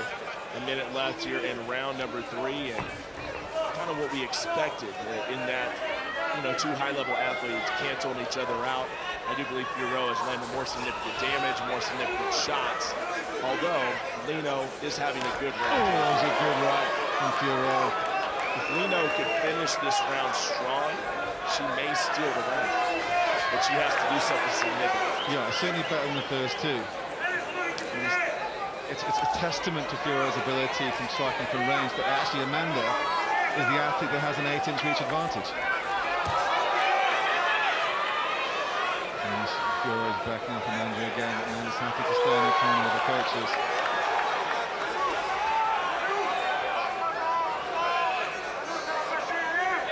Fiorot with that lunge of a jab. Seems like she is waiting, just trying to pick her spot. And, you know, what a great fight for her. Not having to deal with the ground too much, able to stay at range. Yeah, this is the type of fight that Manon Fiorot wants all day long. Yeah, this is playing into her wheelhouse. It really is. Let's take a look at this replay, Simon. Yeah, Amanda, the game plan was better than the first 2 rounds. She was coming in, and for the first time, she really started putting some fists on Manon. But it was one of those cases of like taking 3 to give 1. Again, it was a beautiful lateral side kick to the gut of Amanda. They backed her up, but sure, Amanda's got one heck of a washboard. I don't think it caused as much damage as it has done to Manon Fiorot's previous opponents. There's Manon Fiorot, your challenger. Is she up 3 rounds? I think most folks would say that she is, but here comes Lino once again. We saw this the last 3 rounds. She comes out firing, she charges in. She's got to make something out of it, though. She has to direct her towards the cage. She has to do something. Yeah, she's coming in quite a lot. She's coming in straight in. You know, another one. They're nasty, aren't they? They really are. It's hard to watch. And it's difficult to come in against a kickboxer thinking I'm going to set up a takedown with my fist and then do a level change when you've got someone who's got deadly knees and kicks like Fiorot. Beautiful takedown. Baby. She's no one-trick pony. What a takedown, perfectly timed by Manon Fiorot. Well, she's answering a lot of questions tonight as Fiorot into this 4th round. And she's taking time to pause, getting a breather, just staying inside there. She's using a little bit of top control. Amanda's going absolutely nowhere. Fiorot just taking her time. before she's going to start flurrying some ground and pound. She's using the back of the neck, but that right elbow's there for the taking. This is at least a different setting for Amanda Lino, being on the ground, being able to engage with Fiorot, where she's been chasing her for the last 2 rounds. But you called that Rizlin Zuet fight, and we've seen Amanda Lino in this position before, that's what I'm saying, with a superior ground specialist. That's why I think that this may be a blessing to be on the ground. Fiorot has showed us that she is more than capable on the ground, but at least Lino, this gives her a chance to engage with Fiorot, and that's better than what she's had here in the last 2 rounds. That's for sure. At least on the ground, you can't be subject to that kicking attack. Referee Vicker Swart warning Fiorot about the side of the head. Looked pretty legal to me, but he's closer than I, so... She needs to get into a position to sweep out and possibly take top position or to isolate an arm, anything. Yeah, Amanda was looking for that right arm of Fiorot. It was tucked inside. She had certainly keeping her right elbow in. Amanda was hunting for it. Fiorot thought better. Got out of the position. Vicker Swart watching very close. Not a whole lot of action here in the half guard. As Fiorot bears her head into the chest of Amanda Lino, making life very uncomfortable for the champ. Yeah, Fiorot really giving no space between their torsos whatsoever, not giving Amanda Lino the opportunity to frame up in any way, shape or form, using her head to control Lino's torso. It's under the armpit, keeping her opponent completely pinned to the canvas. Very happy in Amanda's guard. There's not really much danger. Amanda needs to look and see if she can isolate that right arm. I don't think she's reaching for it, as she is, but she just hasn't got the wrist control. Fiorot is so strong. She's even pulling her arm back and getting a couple of strikes in of her own as Fiorot. Now she's posturing up. Going to see if she lets Amanda get up. She's more than happy just to take a couple of leg kicks and take advantage of the position. 2 minutes left in the score. Nothing happening here. Lucas is going to stand this up. Chess match continues here, round number 4. And coming in with that high guard, taking a couple of shots. She leaves that body wide open, that's the problem. She's looking for a knockout of her own. Just trying to enter the pocket. It's just so difficult to do without taking that amount of damage. That being said, Amanda's so tough, she's not cut. She's still swinging. That was a scramble that could have worked out for Lino, but does not. Yeah, it was a tough one. It was just one of those things where the momentum was against you. Almost like she had the clinch around the back of the neck, was almost going to try and pull guard or go into the clinch up against the hex and see if she can do a bit of dirty boxing against the fence, but the backward momentum just took it down and Fiorot ended on top. Again, we've seen it again and again tonight here in the EFC 83. Some of that undercard was absolutely fantastic. It's just sometimes the momentum and the swinging which happens, you just end up in the scramble the wrong way around. Nice left hands there, beating in the face. Shots there. Oh yeah, I mean, piston very quick hands. Oh, just pouring it on there. Lino wants to put an exclamation mark on this. She wants to end Amanda Lino. Although she is firmly in the lead on my scorecards. As we get ready to close out 4. Ooh, she nearly trapped up that arm. There it goes. Arm trapped. Trying to push off there. Lino Fiorot is a juggernaut. She has been unstoppable thus far. Yeah, she's just pouring it on. Not particularly devastating strikes, but they are accumulative. And she's done very well on the ground to keep Amanda there. Trying to push off at the head stance, but Fiorot says no dice. No, says Fiorot.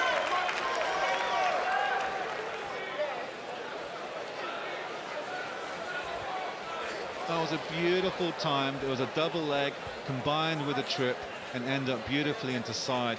A wonderfully timed takedown by Fiorot. Really was delicious. And it was just unfortunate in the scramble when Manon caught the leg and just drove through on the single. Now, chances are low, but I believe that we had a fighter, and I know you might be able to answer this for me, out of Spain. Irene Cabello Rivera. Remember what happened to Irene? She was doing superb against Danielle Elias quite a few years ago. Altitude got the better of her, and she faded in the second. Look at these breaths. She's taking some serious breaths. Nah, I mean, it's a long shot, but She's taking some very big breaths, and Lino is to a point as well. 5 minutes is a long time in mixed martial arts. Oh, you better believe it. Without a shadow of a doubt. Amanda Lino's proved again in the past. You put her on her back, you put her in a very, very dark place, and she will come in with a right hook and knock you out, Sparko. We've seen it in the amateurs, we've seen it in the pros. Never counter out, even now. Swarmed. So solid is Manon Fiorot. Coach Rodney van der Vlucht and Dallas Jacobi in a perfect position to be giving Amanda advice. And still don't forget, at 28 years old, she's still got another title to defend in 2020. You know, regardless of the victory, if it goes Manon Fiorot's way tonight after this round, Amanda Lino is still a world champion. Believe that. In some ways, it kind of makes sense to spread out the gold. Yeah, sure. You know, now have two fantastic women's champions rather than one. Yeah, try justifying that to Amanda Lino, though. She will want to come back in 2020 and take this belt straight back. Yeah. She's going to go back to Durban tomorrow and start strategizing with her team in Umhlanga. Victus wants to see more as Manon is in side control, healthy side control.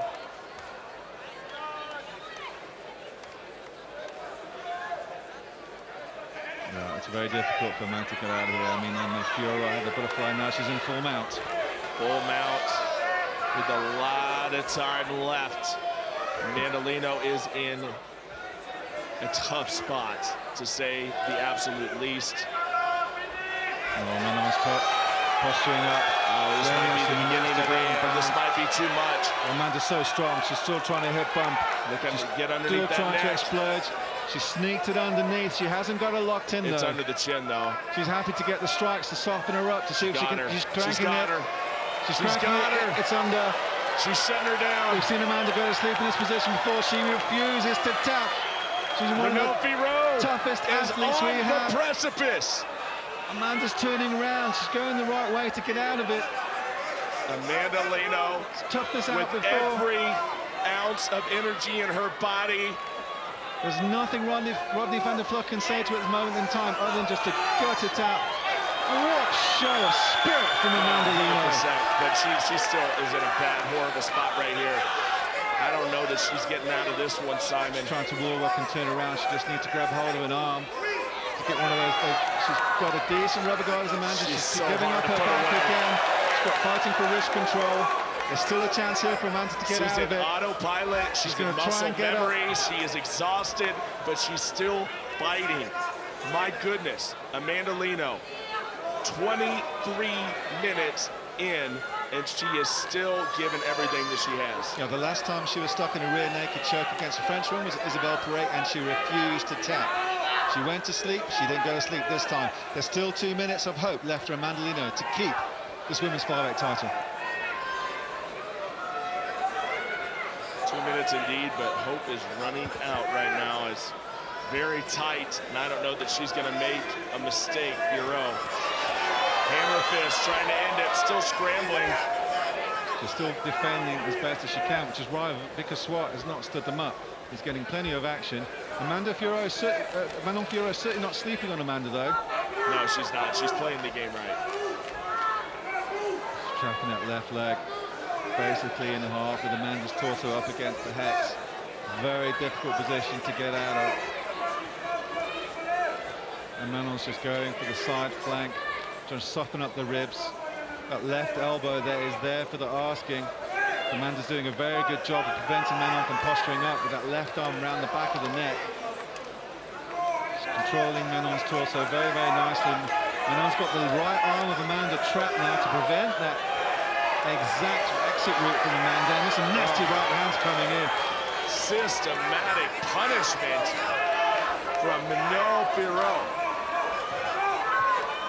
She's got the guillotine. It's not really locked in. It's a very difficult position for her to get into. Can the French woman win with a guillotine? Amanda's got good wrist control, and now it's Manon going around the back of the fence and not giving herself the space to actually get the leverage for the rear naked or the guillotine. Bearing down, 20 seconds left. Amanda's going to try and get to her feet and see if she can just explode and come around with a spinning back elbow. And another trip from Fiorot sends her straight back to the canvas, and she's going to try and finish as strong as she can. His kicks are coming in. She's not letting Amanda get up. She's going to finish strong in the judges' eyes. Hey, that's how you do it. That is how you operate. That's how you win a championship. Wow. I mean, that was 25 minutes. It was a shutout, wasn't it? 25 minutes of physical exertion. That was a war. That was what a title fight should be. And she earned every bit of it. In her third professional fight, Simon, she wins the EFC Flyweight Championship. Beautiful game planning by the French team there. You know, and great show of respect for Amanda. That's exactly what we expected.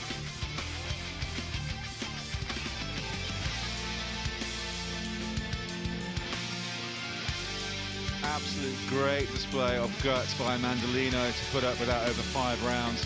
And Manon Fiorot just absolutely devastating with her kickboxing, really mixed it up. But I think she answered so many questions by showing that she's got a real legitimate ground game. So let's send it up now and hear the result from my friend in the Hexagon, Sarah Spies. Ladies and gentlemen, after 5 hard-fought rounds, we go to the judges' scorecard for a decision. The judges see this fight 50-43, 50-45, and 50-45 for your winner by unanimous decision and new EFC Flyweight Champion of the World, Manon Fiorot! I'm here with your new champion, Pretoria. Manon Fiorot, félicitations, what a fantastic performance. Your thoughts and emotions right now on being the new women's flyweight champion of the world. Manon, bravo et félicitations pour ton combat. Quelles sont tes émotions après avoir gagné cette ceinture? Je suis super contente, j'ai fait le combat que je voulais. Bon, j'aurais préféré finir avant, mais Amanda, c'est une solide combattante, mais je suis contente d'avoir fait 5 rounds. Au moins, je vois ce que ça fait, j'ai tenu le rythme, et voilà. I'm really happy to fight in South Africa for UFC. So proud to be the champion and very happy to do exactly the game plan. Fantastic. Pretoria, give it up for your new champion, Manon Fiorot. This bout is scheduled for 3 rounds in the EFC Women's Strawweight Division. Introducing first, in the red corner, a mixed martial artist with 1 win and no losses. She stands 5'3", weighing in at 115 pounds. The fighting pride of Cairo, Egypt. Please welcome Heidi Ahmed. And her opponent in the blue corner, a BJJ specialist with 1 win and no losses. She stands 5'1", weighing in at 115 pounds, fighting out of Cape Town, South Africa. Welcome, Jessica G.I. Jess Munaimani. Your referee for this bout, referee Bobby Karajanides. Good to see Bobby Karajanides back in the Hexagon, one of the best refs we have on the African continent. Fascinating strawweight contest, all to play for in the women's strawweight division in the EFC. The lovely Alexandra Abada welcoming the first round. Been a fight fan with us for the EFC for many years as Ali. But it's Ahmed in the all black and red one piece, and in the 2-piece black PFA top and shorts is Jess Munaimani. Ahmed straight out to the middle, putting the pressure on immediately. Jess clinches up.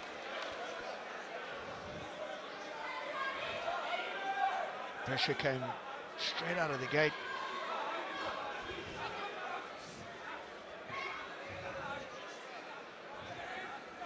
A lot of turning in. Jess is going to look for the takedown. Ahmed's wanting to disengage, but it was a good trip though. Ahmed straight into side. Jess tries to come around and take the back. No dice with Ahmed though. She's utilizing a judo side control. She's trying to take the back. Ahmed just a little bit strong. Trying to control the neck. Jess is bucking and doing well. It's good active defense when Jess Munaimani is able to take the back. But Ahmed still coming in with some shots, a little bit of ground and pound with the rights. Patient from Jess, though. Got that bulldog headlock.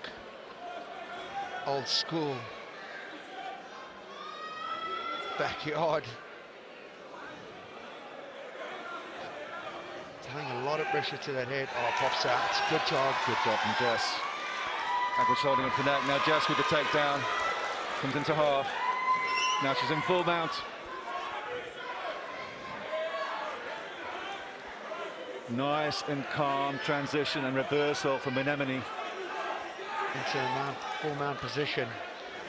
She just needs to take her time to compose herself. Stay heavy. Strikes it.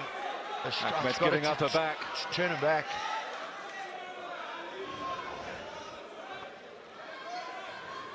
Just got a difficult position for Ackmed to be in. She's got one hook in. She's looking for the neck, though. Difficult to see from this position, but she's going to try and flatten her out, which she does. It's a nasty position for Ackmed to be in. Oh, big elbows coming in there. Just riding the back well. Big shots. That's going to be under the chin. Ackmed just can't get out of that position. Just good BJJ from Jess, but she's trying to turn around, and she does.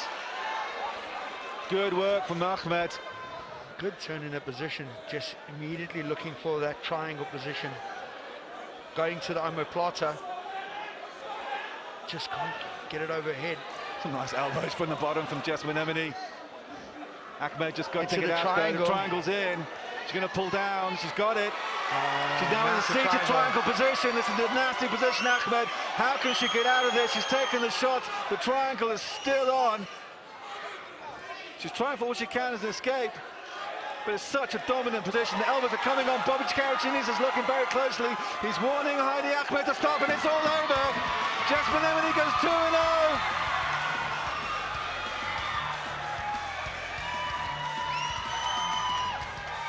Beautiful display of guts from Jess Mnemone. So aggressive, and still aggressive in her approach. Letting her know who's the boss. Yeah, it was just a beautiful triangle. She was reversed and didn't give up from there. She threw up the leg, she got it, turned it into, rolled with her opponent and turned into a sitting triangle, and then just used that position to choke out her opponent and bring down the ground and pound. And Bobby Caraccinis gave Ackmed all the chance, and there was just no escape from her. She tried her best. That was with such aggression. Dropped some big elbows on her. In the mounted triangle position. Just laid down some heavy elbows. Heidi Ackmed still going into the camera. There's still no quitting her. She lost the fight, but she wants to come back. She's shouting. She wants to carry on.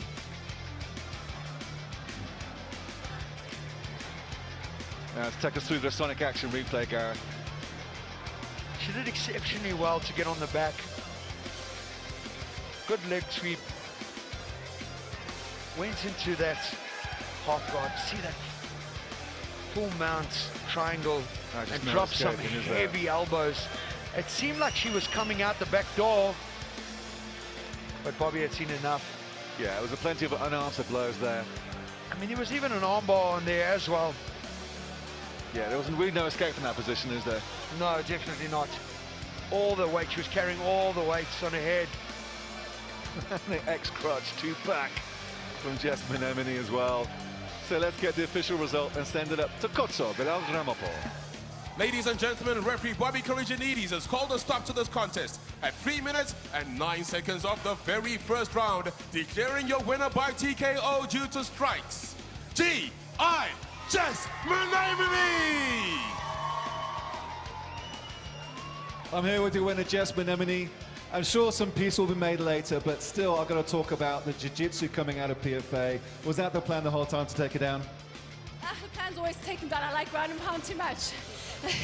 Listen, I just want to first say, Alhamdulillahi Rabbil Alameen, Allahu Akbar. Thank you, God, for this victory. Thank you for keeping me safe, keeping my opponent safe.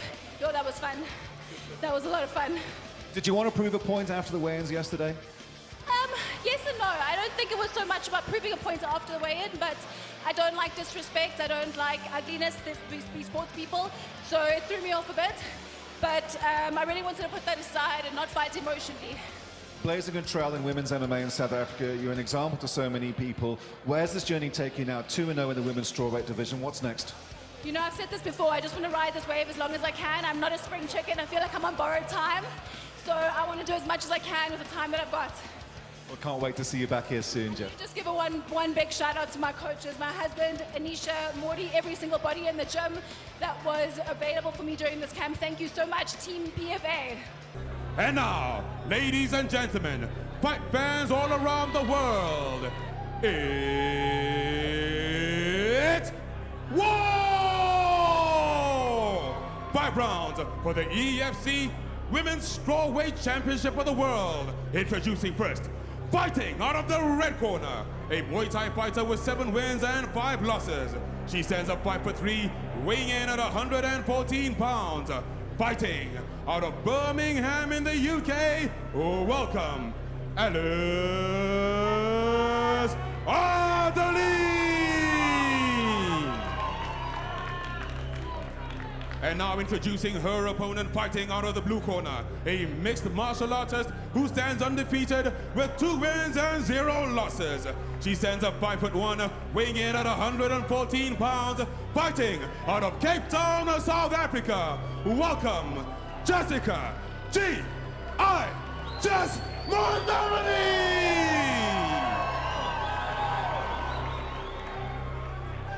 Your referee for this bout, referee Ferdy Bassan.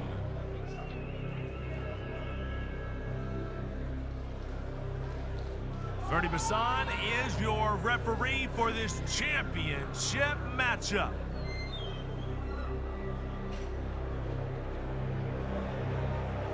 It all comes down to this.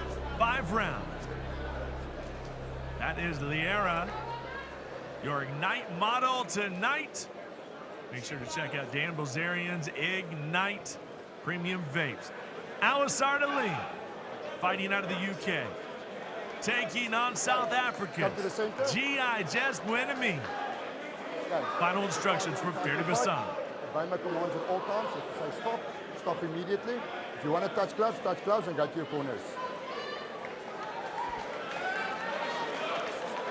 You ready? It's time to battle it out. Time to knuckle up and throw down here in Johannesburg. Round 1 of a potential 5, brought to you by Dragon Energy.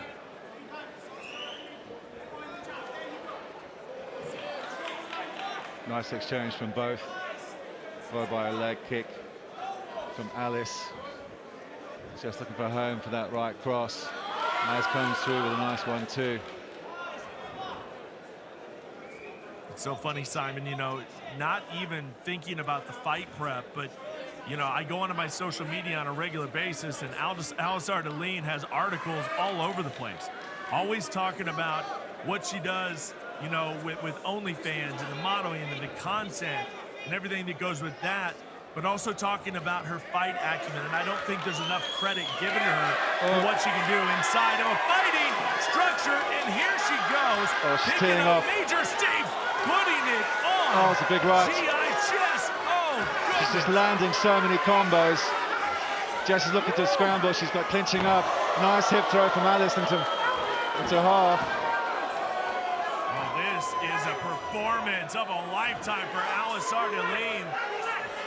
Just punches and bunches from Adeline. Jess did well to try and clinch up and see if she can close the distance and prevent the striking. Alice is going to see if she can get some ground and pound. But nice, well done by Jess to get back up to her feet. She's going to try and clinch. Another right on the disengage from Alice though.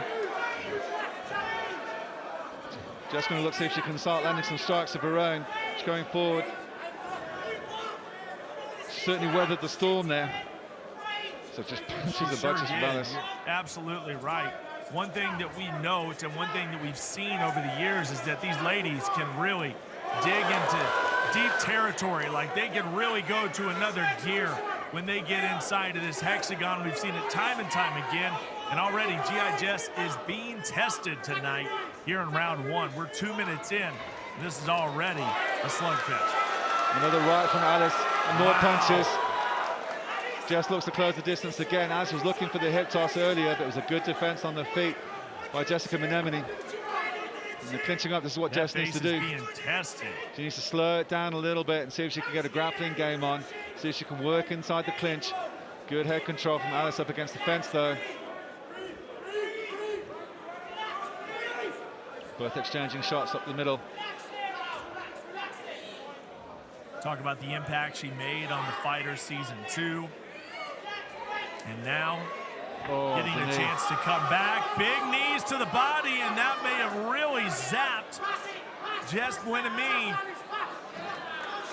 Yeah, it was certainly needs the breadbasket Jess that put her down. She's still looking to throw up her rubber guard, though. She's holding on to... She's let go of the arm. She's now in full guard, is Ardelin. She's got a very nice jiu-jitsu program at PFA. Jessica also runs. Oh, it's a nasty right bit of ground and pound from Ardelin just coming through. Oh, she's teeing off a little bit. This is her moment right now here, Simon. I don't know. This just seems like this is Alice Ardelin's moment right now. This is her moment in the sun. She's worked hard for it, and she is nasty shots. Menemone. Still in half. Oh, nasty elbows from Ardelin. Oh, Jess is cut. The blood. She's getting back, trying to get back up. Ardelin just pushes her back. The grit of Jess Oh, Menemone. some more nasty elbows. Jess is still fighting back, though. She's got the... Looking to see if she can isolate. Looking for the triangle. Look for the arm. That could be trouble. We got a minute left. Ardelin recognizes it and pushes through. Jess with some nice elbows. Triangle. From the bottom.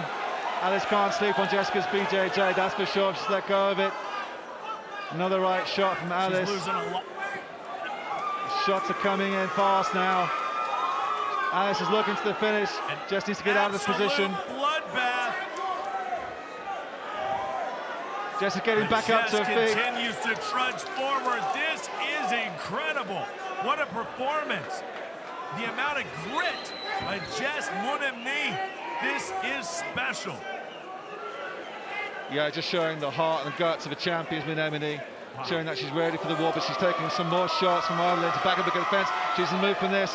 Another hip toss from Ardelin, though. Wow. Landing in full guard. Just can see if she's got to have an answer for everything, Simon. She seems to have an answer for it. And there the bell goes. What a fantastic round from Ardelin. Menemone's showing she's got the heart of the warrior, though, by coming back and throwing up her own submission attempts. Had the wherewithal for that ground and pound barrage to throw up the triangle choke, see if she can tease the arm, just see if she can throw anything up from the back. Incredible round. You know, one thing that Jess Menemone is doing is hanging around in this fight, and that leaves opportunities for mistakes. It leaves opportunities for injuries. Right now, the doctor, the medical team, highly touted medical team, taking a very close look. And here's your action replay, Simon. I mean, she had everything in this round, did Alice Ardelin. And even with that, with all the blood flow, with all of the damage, her opponent, G.I. Jess, still in this fight. Incredible. Still throwing up submissions, still thinking about how she can finish the fight, even though she's taken that barrage and she's cut and bleeding. And then she gets back up to her feet. She's looking for the clinch work, that knee up the middle from Ardelin. When they're both fighting for wrist control, put her down. She continues to take some shots. We saw from the replay from the truck that nasty elbow that sliced the forehead. But Menemone still didn't back down. Beautiful hip toss from Ardelin. But just still trying to control off the back. It's a nasty cut. We're going to see if they can stem the blood flow there. Ardelin's ready to go. It's going to be tough, but you know she wants to keep fighting. Without a doubt. And think about the position you're in as the husband, not just the coach, but as the husband, and you have to watch your wife 30% take waved a it off. beating like that. This fight is over. They have called it. Alice Ardelin had done too much damage. And now, as we said, her place in the sun is now. Her moment of glory is now. She is the EFC strawweight champion of the world. Congratulations to Alice Ardelin. Ardelin just showing she remains undefeated here in the Hexagon in the EFC Performance Institute. Wow. Showing beautiful technique, great stand-up, good control on the ground. But what can you say about Jess Menemone? seen it so many times before, the absolute heart of a warrior. What a fantastic fighter and even more inspirational person she is. No disrespect in the build-up to this fight, and both athletes just went to war. I mean, they say that women's MMA is the best proponent and the best representation of MMA in the world today, and that remains so true for the EFC when you've got two fighters like that who put on such a fantastic fight. I'm so proud of Jess Benemini just digging deep and just never giving up that entire first round. A lot of fighters, any description, would have given up, but not Benemini. Just came back with the road, tried to scramble to her feet, was looking for positions, throwing up submission attempts. Even when she was badly cut, she was still fighting back as best she could. The bell went and she went back to her corner, but the doctor might decide perhaps not best to continue, even though I know her heart would say to her she wants to go out and go all 5 rounds regardless of the injury she sustained. But great display from Ardelin. And a very well deserved title. What you just said there, I think, is so perfect, Simon. What you said the best proponent of MMA right now is women's MMA. And there's so many times that we call so many fights and we're part of so many events that you kind of need to love it again. And they show you why this sport is one of the best sports in the world today. And it's fights like that. It's that grit, it's that determination, it's that passion. Jess showed that in defeat. And for on the other side of it, Alice showed the years of frustrations and the ups and the downs of this sport. And there's so many of those, so many pitfalls, so many valleys. To be able to fight through that, to get to an opportunity like that. And for Jess Benemini, she is so injured that she has to leave the hexagon right now. And Alice Ardelin, you saw that face, kind of having fun, like, you know, I didn't mean to do it that bad, but she did. And she's dominant, and she deserves to be a champion. She's not just the best ass in MMA anymore. She's a champion in MMA. That's incredible. Alice Ardelin about to be presented that EFC championship. Yeah, truly incredible achievement from Alice Ardelin. I'm glad Jess is going back to get that cut sorted. It was incredibly deep, and that's the only reason she couldn't continue. The heart of a lion, Jess Benemini, but I'm glad she's going back and getting the doctors to take a look at it and fix up that cut. Let's send it up to Hotso to make it all official and crown our new champion.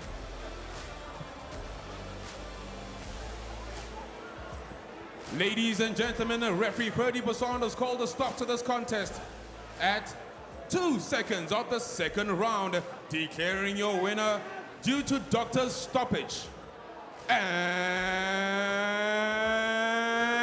new EFC female strawweight champion of the world, Alice Mean Girl Ardelin. I'm here with your new champion, Alice Ardelin. How does that feel after all you've been through in your fighting career? Oh, it feels amazing. I've been working so hard for it. Thousands of hours. Just want to thank, firstly, I want to thank my coaches, guys that I've been working with on strength and conditioning, Silk, Adam, Ranch, wrestling and striking. I want to thank Kevin that came here and helped me. Silk, I already said Silk.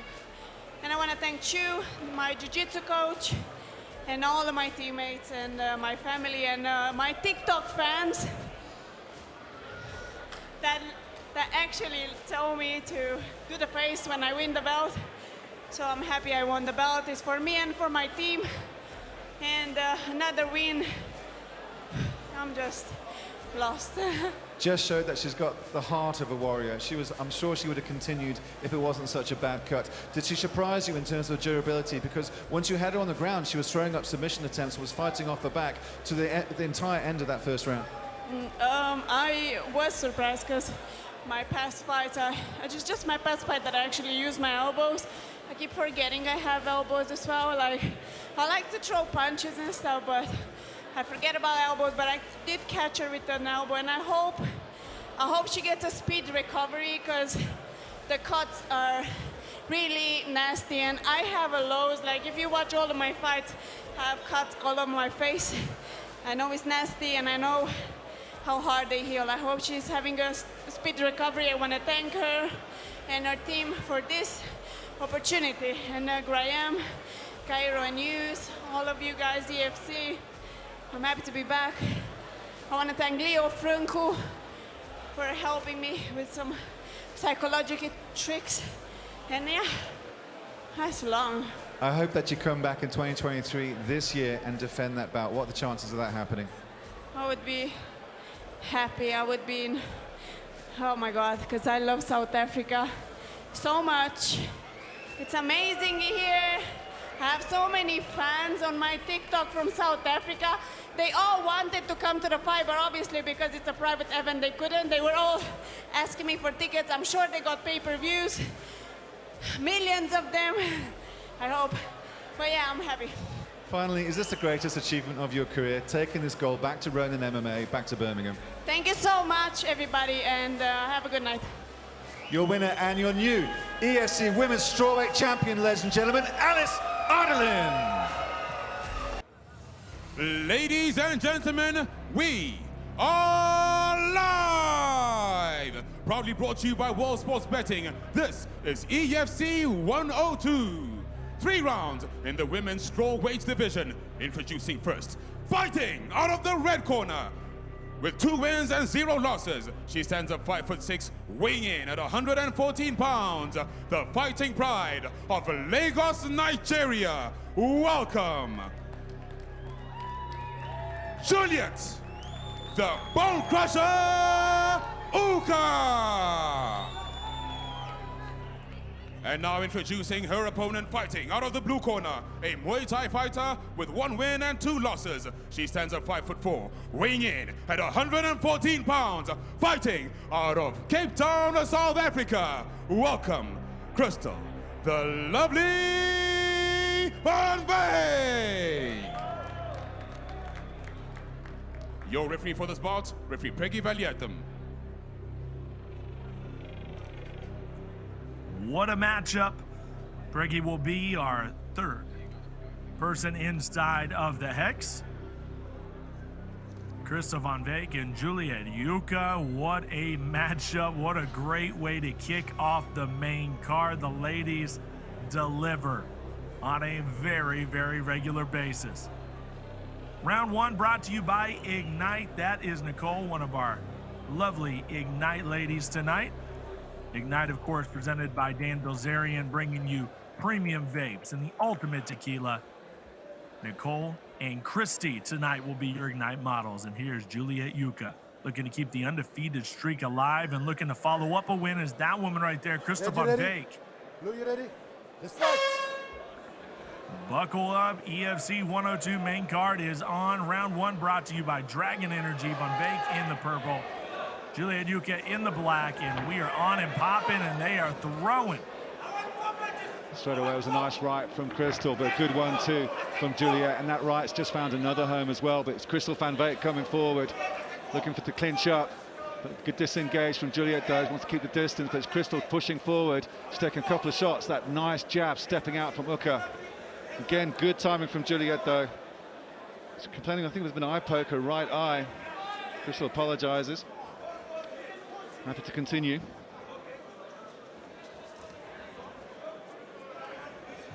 Just take a look at the World Sports Betting in-play odds. Look at the odds here by World Sports Betting. Yeah, sorry, Cyrus, and it's Van Veek, the overwhelming favourite here. That's an interesting outside line at 3.2 for Juliet Uka. And again, Crystal Van Veek eats that right from Juliet Uka as she's coming in. Crystal just a low leg kick. Uka's got those knees bandaged up, but looking very fresh at the weigh-ins yesterday. I don't think there's anything of concern. Again, snapping out that right jab as Juliet Uka. Again, gets the left. There's Crystal, and Crystal down. She got hurt. Oh, that was a stinging she's shot. backing up. Juliet's looking for the finish. Hurt. Crystal's just backing up. She's trying to reconsider herself. My goodness, big, strong shots there by Juliet Yuka. Not a whole lot of looping shots. They are right down the middle, and she is connecting. Oh, big right. Is feeling it right now. The damage is being done. So Crystal Van Veek's just biting on her mouth guard and coming forward, but she's eating a lot of shots from Juliet. Tries the jumping bunch as Crystal's trying to see if she can get some hands and reply to Juliet Uka.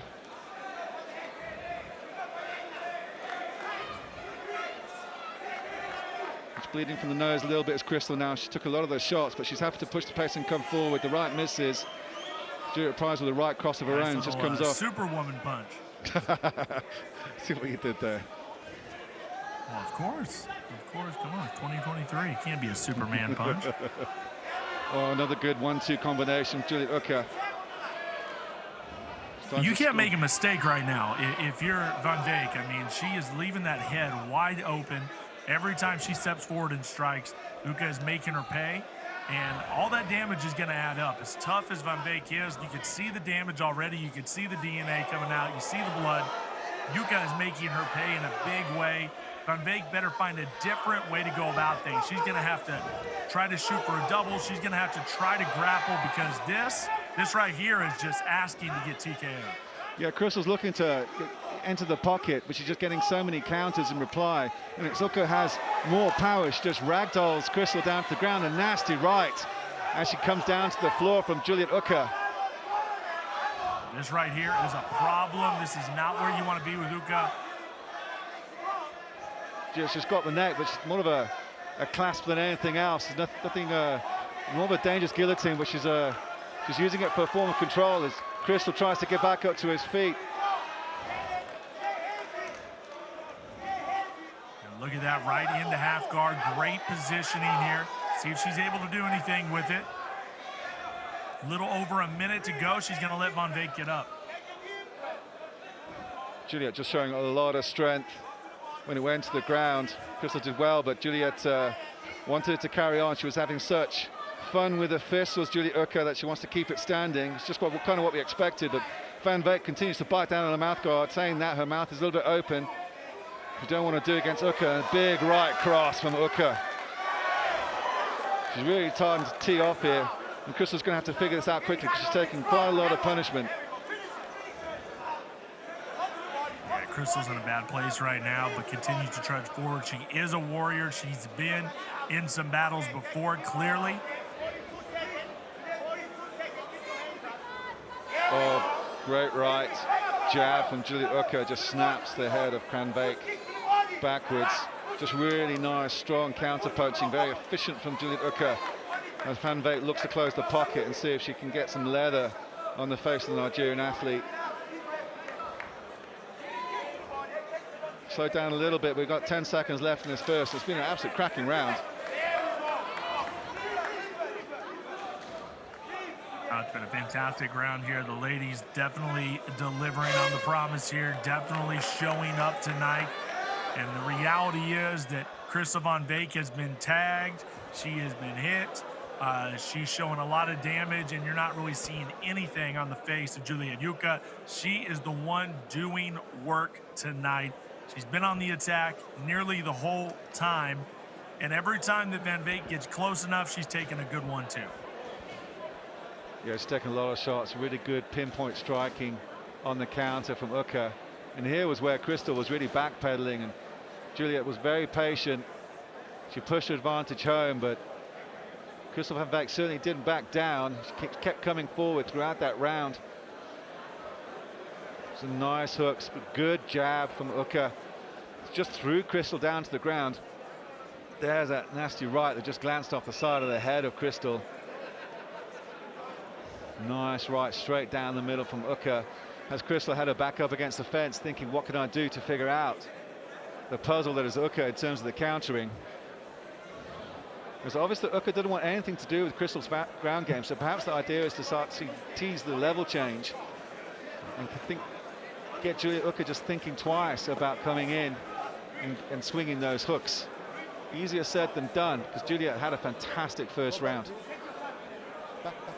I've been doing a little research here since Van Dijk walked, and I took a look at her amateur record, and I actually called one of her fights in 2018 for 864 Fighting Championship. I thought it looked familiar, and sure enough, I've called her fights before. So what a journey it's been for Crystal Van Dijk. As you said, she was in North Carolina. She made the move, and this down south scene is very, very serious and very red hot, and has been for a long time. Round two brought to you by Dragon Energy. Can Van Dijk power her way back? It's going to be tough because Uka has looked pretty unstoppable so far. And Crystal now just thinking, Oh, it was a good right from Uka. She came in. Just think being a bit more cautious in terms of how she's entering the pocket. But again, the countering striker from Uka just makes her think twice, and now she's surfing around the outside as Uka pushes forward. Just a bit more of a head movement now from Crystal to see if she can look for some openings. But Julika just standing right in front of her, just pouring that right jab out. Left hand cocked and loaded. There's that right hook again from Uka. Looks like she kind of smiled on that one. She took that shot. She says, okay, I'll take some more. Let's take a look at the World Sports Betting In-Play odds, Cyrus, and it's completely reversed. It's now Crystal van Beek, a massive outsider at 0.55, and 1.16. I think it's been the biggest favourite odds from WSB, the entire EFC 102 card so far. So a massive change in fortunes from World Sports Betting as a great right cross from Uka scores on the face of Van Beek.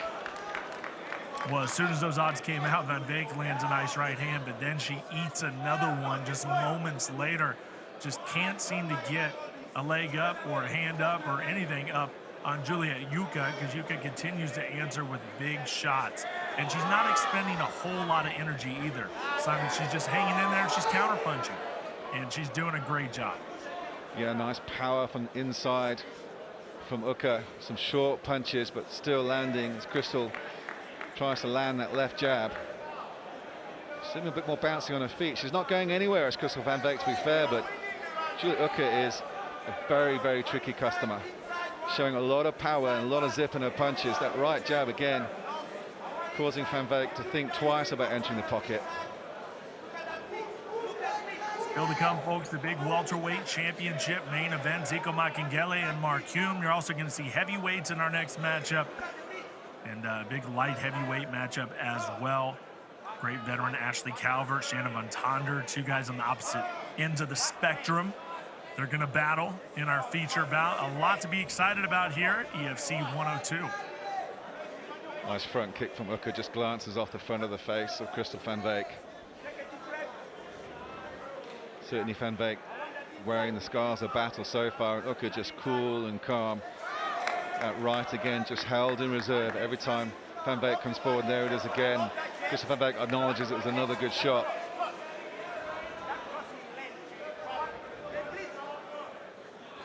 Coming around the outside as Crystal van Beek, nice inside leg kick. Still a lot of time to work here for Yuka to continue to punish Van Beek. She has taken the lead on the scorecards definitively, but Van Beek still has time to pull something off. That's why we love mixed martial arts, because it can happen at any moment. Even though Uka's certainly on the ascendancy and certainly had the best of these first two rounds so far, there's been a little bit of criticism. Even though she's only had 2 fights, that she's not a finisher. Once she's in the ascendancy, she kind of settles and stays comfortable. Doesn't really look for the finish, even though she's showboating a little bit. Craigie Valuatham. I was asking her to stop showboating. I'm not sure what that was. Another nice inside leg kick and great right from Uka. Van Beek still showing signs of life here, Simon. She's still showing signs of life. Yeah, and she's pulled wins out in the past in difficult situations. And it may be something that Uka regrets, particularly if it goes into third and there's a bit of a ground war. She's got a real good jiu-jitsu shot, has Crystal van Beek. Just still trying to figure out Juliet Uka as Juliet really goes for those leg kicks. You can see the welt starting to form on the left leg of Crystal van Beek. So Simon, I gotta ask you, because I'm not boots on the ground right now, as we take a look at the odds once again, Yuka in a very, very clear favorite odds right here. Van Beek on the outside looking in. What is the feeling like inside the PI right now as we get ready for Hume versus Makengele? We've seen things can get very divisive inside of the Performance Institute. How are the feelings right now? What's it feeling like in there? I think it's tense. I think there's a huge amount of anticipation. I think you recognize the fact we're going to have a a massive bar brawl with the heavyweights, Ivan Straight against Van Damme and Boo. A lot of guys are looking forward to that, but it's a packed-out crowd here at the EFC Performance Institute, and I think the tension is palpable with that welterweight title fight. Of course, we got the two gyms are from Toria, BIA against CIT. Always a healthy respect between the two of them, but it's a local rivalry in with it. There's a lot of unknowns in terms of Mark Hume's return after all this time to the EFC. We know that Zico Makengele, every time we say he can't do it, he always proves us wrong with that kind of raw power and incredible athletic strength that he has. There's so many unknowns going to it, and yet it's we know it, we're in for something truly incredible. We just don't know what it is, and I think it's so split down the line. At last time I looked at the World Sports betting odds, it was a 0.1% difference in terms of the betting line between Mark Hume and Zico Makengele. So even WSB don't really know what we're going to see tonight, but we do know it will be something special.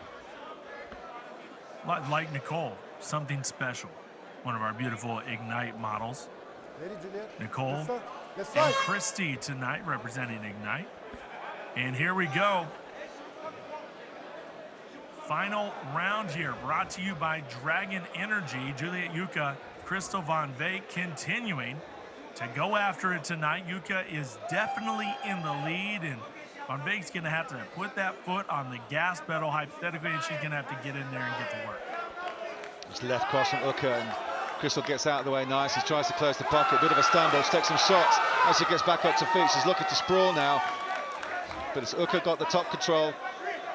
Happy for Crystal Van Veek to get back up. Like running into a brick wall. Nowhere to go.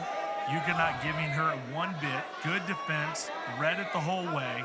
And stuffs her and gives her a few right hands for her trouble. So, yeah, Van Veek, whereas I think she has to pull out some desperation moves like that, Yuka just seems to be a step ahead and so incredibly strong. Yeah, Juliet looking for a home for that front kick. Again, slight miss. Good head movement from Crystal, but just so wary of the power from Juliet Uka that she felt in that first and second round. Just trying to figure it out. She's got happy to move around the outside. She takes a leg kick, which she acknowledges, but Uka just planting her feet, just plodding forward, just happy to counter with the kind of power that's caused so many problems for Van Veek. Trying to mix it up. Get past Krista Von Veek. I gotta ask Simon, what do you think if she gets matched up with an Alice Ardalan? How do you think a matchup like that goes?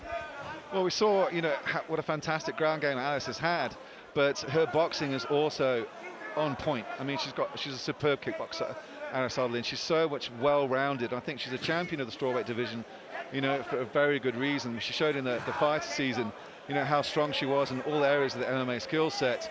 I think Juliet will be a very tough fight for her because Juliet's got absolutely fantastic chin, you know, and she's very patient in terms of, you know, head hunting and looking for the counters as we see in this fight. I think stylistically it'll be a very difficult matchup for Alice because Juliet's just such a tough customer, but then Alice has a very different type of flavor to it in terms of the, you know, the angle she comes in at. That'll be a fantastic matchup if this goes the way we think it's going to go, with a victory for Uka. I say we bring Kiara Penko back into the mix.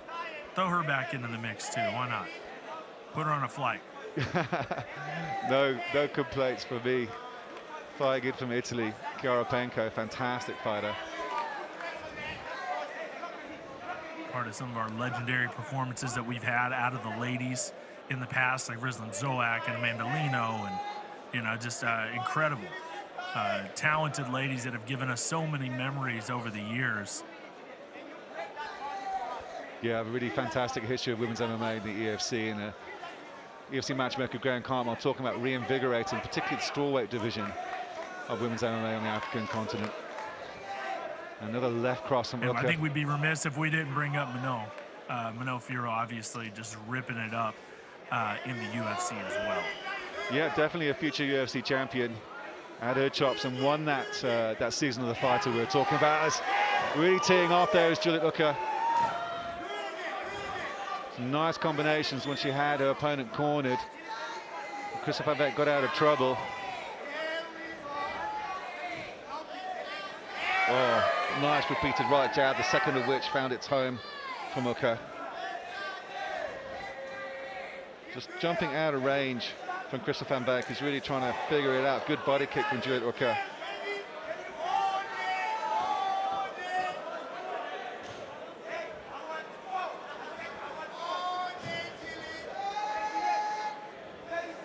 Yuka continuing to walk down Crystal Van Beek.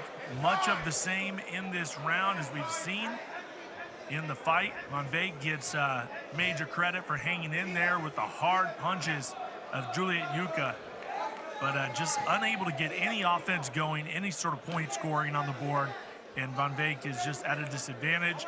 That being said, just a little bit of time left, surely enough time to make something crazy happen, but it just doesn't seem like she has any sort of plan to get on the inside and get a hold of Yuka. Just too tough. Yeah, she's still taking a lot of shots. I mean, there was a massive right from Juliet Uka, and fair gamesmanship from Crystal Van Beek. I mean, she smiled and laughed and acknowledged the shot, but she's got to be doing a little bit more as they both engage. Another great right from Uka. She's starting to put the combinations together, and Van Beek's backpedaling a little bit. Great right uppercut mixed cross from Uka. It really scored underneath the left chin. That was a great finish from Juliet Uka, and a great show of sportsmanship from both. Without a doubt. What a performance by both ladies.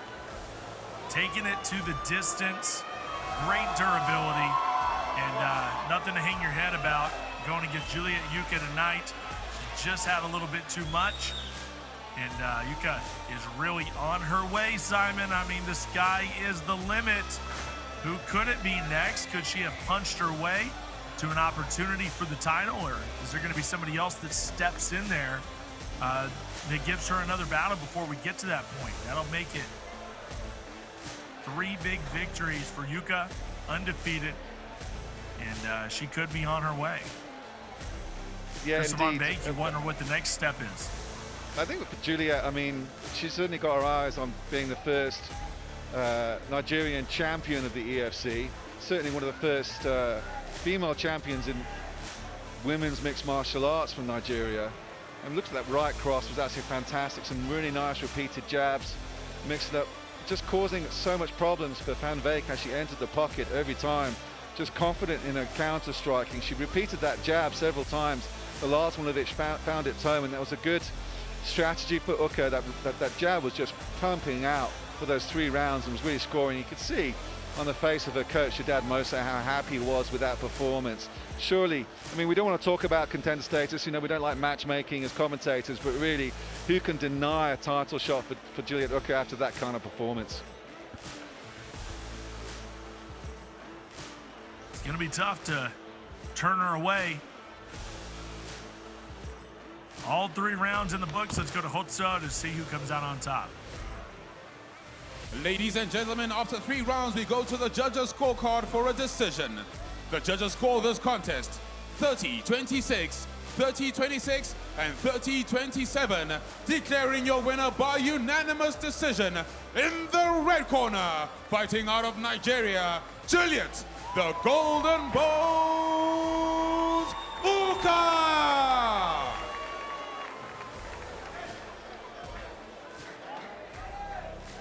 I'll just have a couple of words with Juliet. Juliet, just have a couple of words with you. Great show, you know, of sportsmen, sports leadership from both of you. This is a fight both of you wanted, but you've got to be happy. You're 3-0 now as a professional. What does that victory of a very experienced opponent mean to you?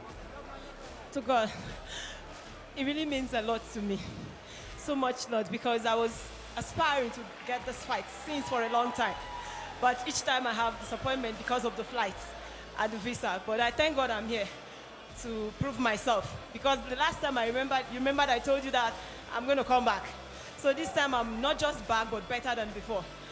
And I thank God, and I also wish that the FC should give me the belt, the title first, because I know I want it. Because in my division, I don't think I have any girl that can stand me from the beginning to the end. In all my martial arts, I'm the golden girl and also the golden bone. So I'm ready for the belts as soon as, so give me the title shots. I'm ready for it. How much would it mean for Nigerian mixed martial arts and for you to be the first women's champion of the EFC from Nigeria? Oh, that's going to be a lot, both in economic and the force, because I'm representing the Nigerian police force. I'm a Nigerian police force in my country. I'm a woman, PC, Juliet Uka. So I represent the police and also represent the Nigeria. So I'm happy. Superb performance. We can't wait to see you back. A very arresting performance. Your winner, ladies and gentlemen, Juliette Hooker. Ladies and gentlemen, get ready for a 3-round EFC female catchweight bout. Introducing first, fighting out of the red corner, a mixed martial artist with 0 wins and 1 loss. She stands at 5'6", weighing in at 120 pounds. The fighting pride of Nairobi, Kenya. Welcome, Felista, the Young Queen Mugo. And now introducing her opponent, fighting out of the blue corner, a mixed martial artist making a professional debut. She stands at 5'1", weighing in at 121 pounds. Fighting out of Johannesburg, South Africa. Welcome, Nicole, Little Miss Feisty Van Wyk. Your referee for this bout, referee Bobby Karajanides.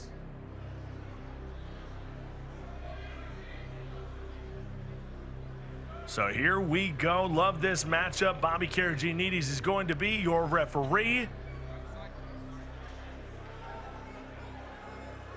As we get ready with this great WMMA matchup here, that is Tyler, your Ignite model this evening. And with Mwande. Dan Bilzerian bringing you the Ignite Premium Vapes and the Ultimate Tequila. It's your life. It's your way. And here we go, Felisa Mugo.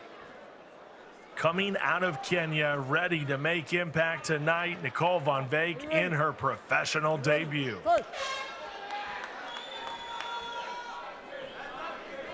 And we're underway here, round 1 brought to you by Dragon Energy Drink. Here comes Felisa Mugo. She's not wasting any time, but Van Wyk is able to get on her back. And we got a scrap here, Simon. Oh, good takedown defense from Felisa, though. Nicole's really got her back. Doggedly determined. Felisa was turning around the right way just to stop Little Miss Feisty from getting it down, but Nicole finally succeeds. But very active off her back is Mugo. Now fully mounted. Van Wyk's going to use this position. She's got a couple of nasty right elbows down. Ooh, look at those elbows, Simon. She's got the arm. She is on point. She's got an arm, and this might be cranking on it. Great spot. Oh, Felisa looks like she's out of it almost. It's still extended. Nicole's dragging onto it as best as she can, but now she's taking some shots from Felisa. Wow. Whoa. Crowd are going action. absolutely wild, Cyrus. The EFC Performance Institute is going nuts right now. Nicole certainly had that arm. It looked like it was going to snap from my position. The elbow was hyperextended. Felisa just was able to get out of it, nice turn right around. hand. And she did well to defend the initial takedown attempt. A good left from Felisa Mugo, but Van Wyk just comes forward. We've seen that before her. When you tag her, she'll just come forward. Now she's got the single and takes Felisa Mugo down. Felisa Mugo really using that reach, big, long, straight right hand that landed a number of times. And you're absolutely right, Nicole Van Wyk is willing to take damage, but here she comes. She's got her one back. after another here. Now she's hitting her ground and pound. She's going to go for a choke. She's going to get the arm She on, may but she's have let this. go. No. Felisa turns around, but she's still fully mounted. Nicole's going to carry on with the ground and pound. Felisa just trying to escape with a couple of elbows. She tries the hip bump, but there's no dice. She's just trapping the arm now as Nicole Van Wyk, as Felisa just tries the hip bump again. To see if she can control the torso of Nicole Van Wyk to prevent the ground and pound. Nicole might go for another arm again, but she's resetting herself. Coming back with the elbows. There we go. Big elbows coming down here. Nicole Van Wyk. Now she's going to grab that arm again. Plenty of time here. Straight arm bar. Right down the middle. That is tight. She's going to cinch it in. She's going to try to go off to the side. And Mugo is able to get that pressure released. She should be able to get out of this. She's stepping over. My goodness, Simon. I mean, Nicole's still cranking on it. She's using it as a form of control more than anything else, but I don't know if Felisa Mugo is double jointed, but she's able to get out 2 armbar attempts. She's still got one stuck in there. Oh. trying whatever she can. Nicole's still grabbing hold onto it. 2 EFC debuts here, Mugo and Van Beek. Surely, wow, she's gonna have to let go of that arm, as she does. Now she's gonna try to roll out of this situation. Now she's gonna go after a leg, potentially. It's like Felicia's trying a submission attempt of her own. She's using the right leg of Nicole. Let's see what she can do there with the footlock. Nothing, and here comes Nicole. Oh my goodness, Nicole Van Beek. Just jumps on her to Nicole Van Beek. Couple of left elbows for Nicole Van Beek. Let's just see if she can control her opponent. Soldier Boy Gareth McLean shouting out to her. Has done a bit of training with the House of Tinkerbell. She's got her back now. She's got the hooks in. She's got it under these as it cranks. She's starting to crank on us, Nicole. Yep, it's locked in. She's going to try and see if she can just grab the wrist and drag it down like she does. It's good defense from Felicia. She's doing everything right. But it's a nice position for Nicole Van Beek.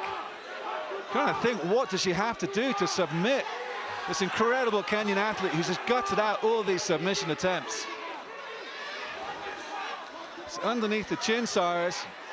She continues to survive, does Felicia Mugo.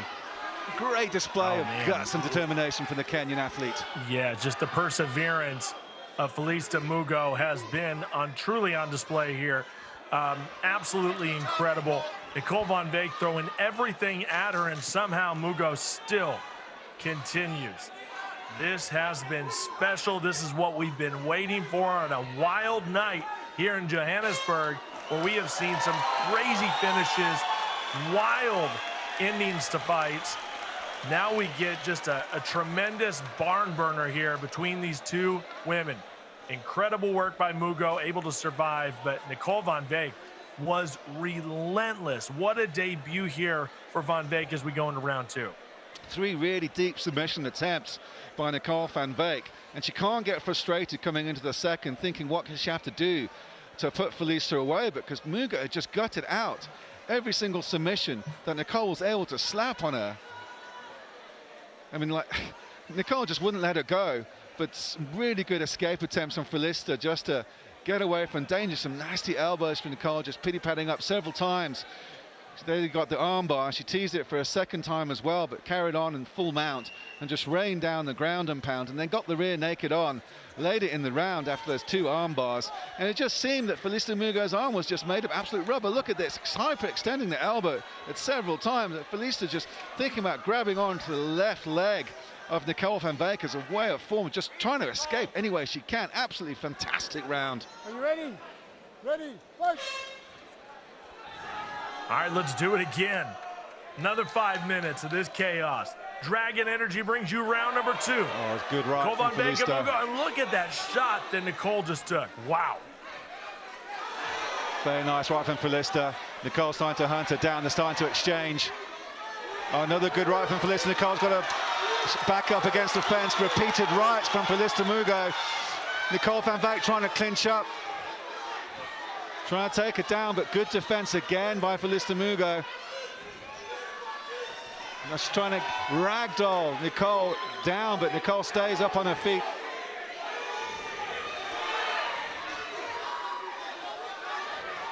Let's take a look here at the in-play odds, Simon. Yeah, Mugo, massive outsider. 1.16 for Nicole Van Beek, and Felicia Mugo at 5 entire points as a massive underdog in the second. I don't know, man. The way she's landing these right hands, Simon, that's not a bad bet to take at all. It's not at all. Those repeated right hands had Nicole in a lot of trouble, and she was backpedaling. But Nicole replies with a good shot of her own, and Felicia just brushes it off as it was nothing.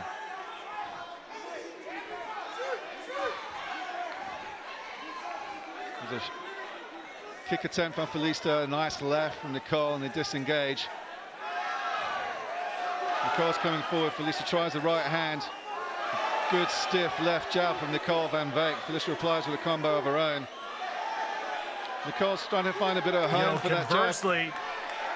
What's Felista Mugo thinking right now? She's landed some direct hits over and over on the face of Van Veek, and Van Veek still keeps coming. That has to be very frustrating for her. She cannot put her away.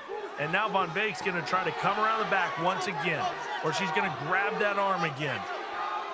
This is intense. Yeah, she's fully mounted now, is Mugo. It's a difficult position, it's up against the fence. Nicole's going to think twice about the submission attempt, knowing that Felista Mugo is made of sterner stuff. The shots are coming on. It's a nice ground and pound from Nicole Van Veek. She's looking to finish. Some nasty shots now. Mugo struggling to defend. Referee Robert Kennedy is looking very closely. The ground and pound's coming. It's all over. Nicole Van Veek takes the win. Now that is a victory. That's something to hang your hat on. That was a special debut for Nicole Van Veek. How about it, Simon? What a display. Absolutely incredible. Took a ton of damage standing, but she took that damage and kept coming forward. Yeah, that was special. 21 years of age. Nicole Van Veek, the African amateur champion, on her pro debut against one very, very tough Kenyan athlete. A bit of technical fixings on Felista Mugo in terms of her groundwork, and she could be a real problem, but all props go to Nicole Van Veek. She took some nasty shots. Felista Mugo looked fantastic on her feet. Some great rights. She had Nicole in a lot of trouble with that right hand up against the fence here. That repeated right coming in, clinching up with her left, coming in with her elbow over the top. Nicole knew she had to clinch up to get out of danger. She didn't want to stay at range with Felista Mugo, but Nicole, having said that, was happy to stand and trade. And a good left jab for a nice right cross from Nicole, setting up the takedown attempt, and wasn't frustrated by the lack of just Felista coming back at her all the time. And finally the ground and pound was unanswered in terms of defense from Felista Mugo, and Nicole Van Veek takes a spectacular win, and the roof has blown off the EFC performance here in Johannesburg with that performance. Yeah, that was an eye-opener. That got the whole crowd going. That was perfect from beginning to end. Nicole Van Veek, Felista Mugo. Let's make it all official for your winner, Nicole Van Veek. Ladies and gentlemen, what a war. Let's give these two warriors a big round of applause. Referee Bobby Corrigianides has called a stop to this contest at 2 minutes and 34 seconds of the second round, declaring your winner by TKO due to strikes and recording her very first win.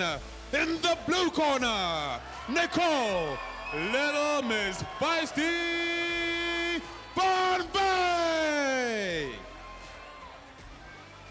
A couple of words with Little Miss Feisty. Nicole, that was a tough first round, but you pulled it out of the bag in the second. 21 years old, and you come in and make a debut like that. You must be happy with that performance. Very, very happy. First of all, I'm thankful for my team and for God who brought me here, and always praise Jesus. Thank you so much for everyone supporting me here.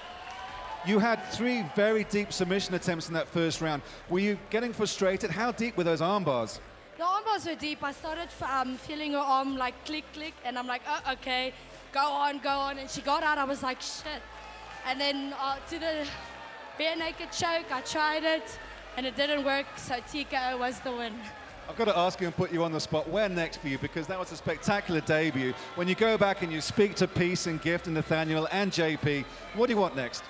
What do I want next? Well, obviously, whatever Graham has forward for me, the next goal steps in, we're going to throw hands, and it's going to be a fight. Superb performance. Congratulations. Your winner, ladies and gentlemen, Little Miss Feisty, Nicole Van Veek.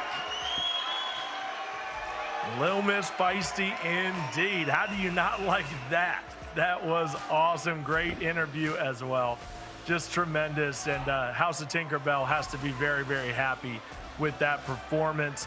And they could have a very, very happy tonight if it should happen that JP Kruger wins that middleweight championship in the main event. What a night it could be for House of Tinkerbell. Big congratulations to Nicole Van Veek.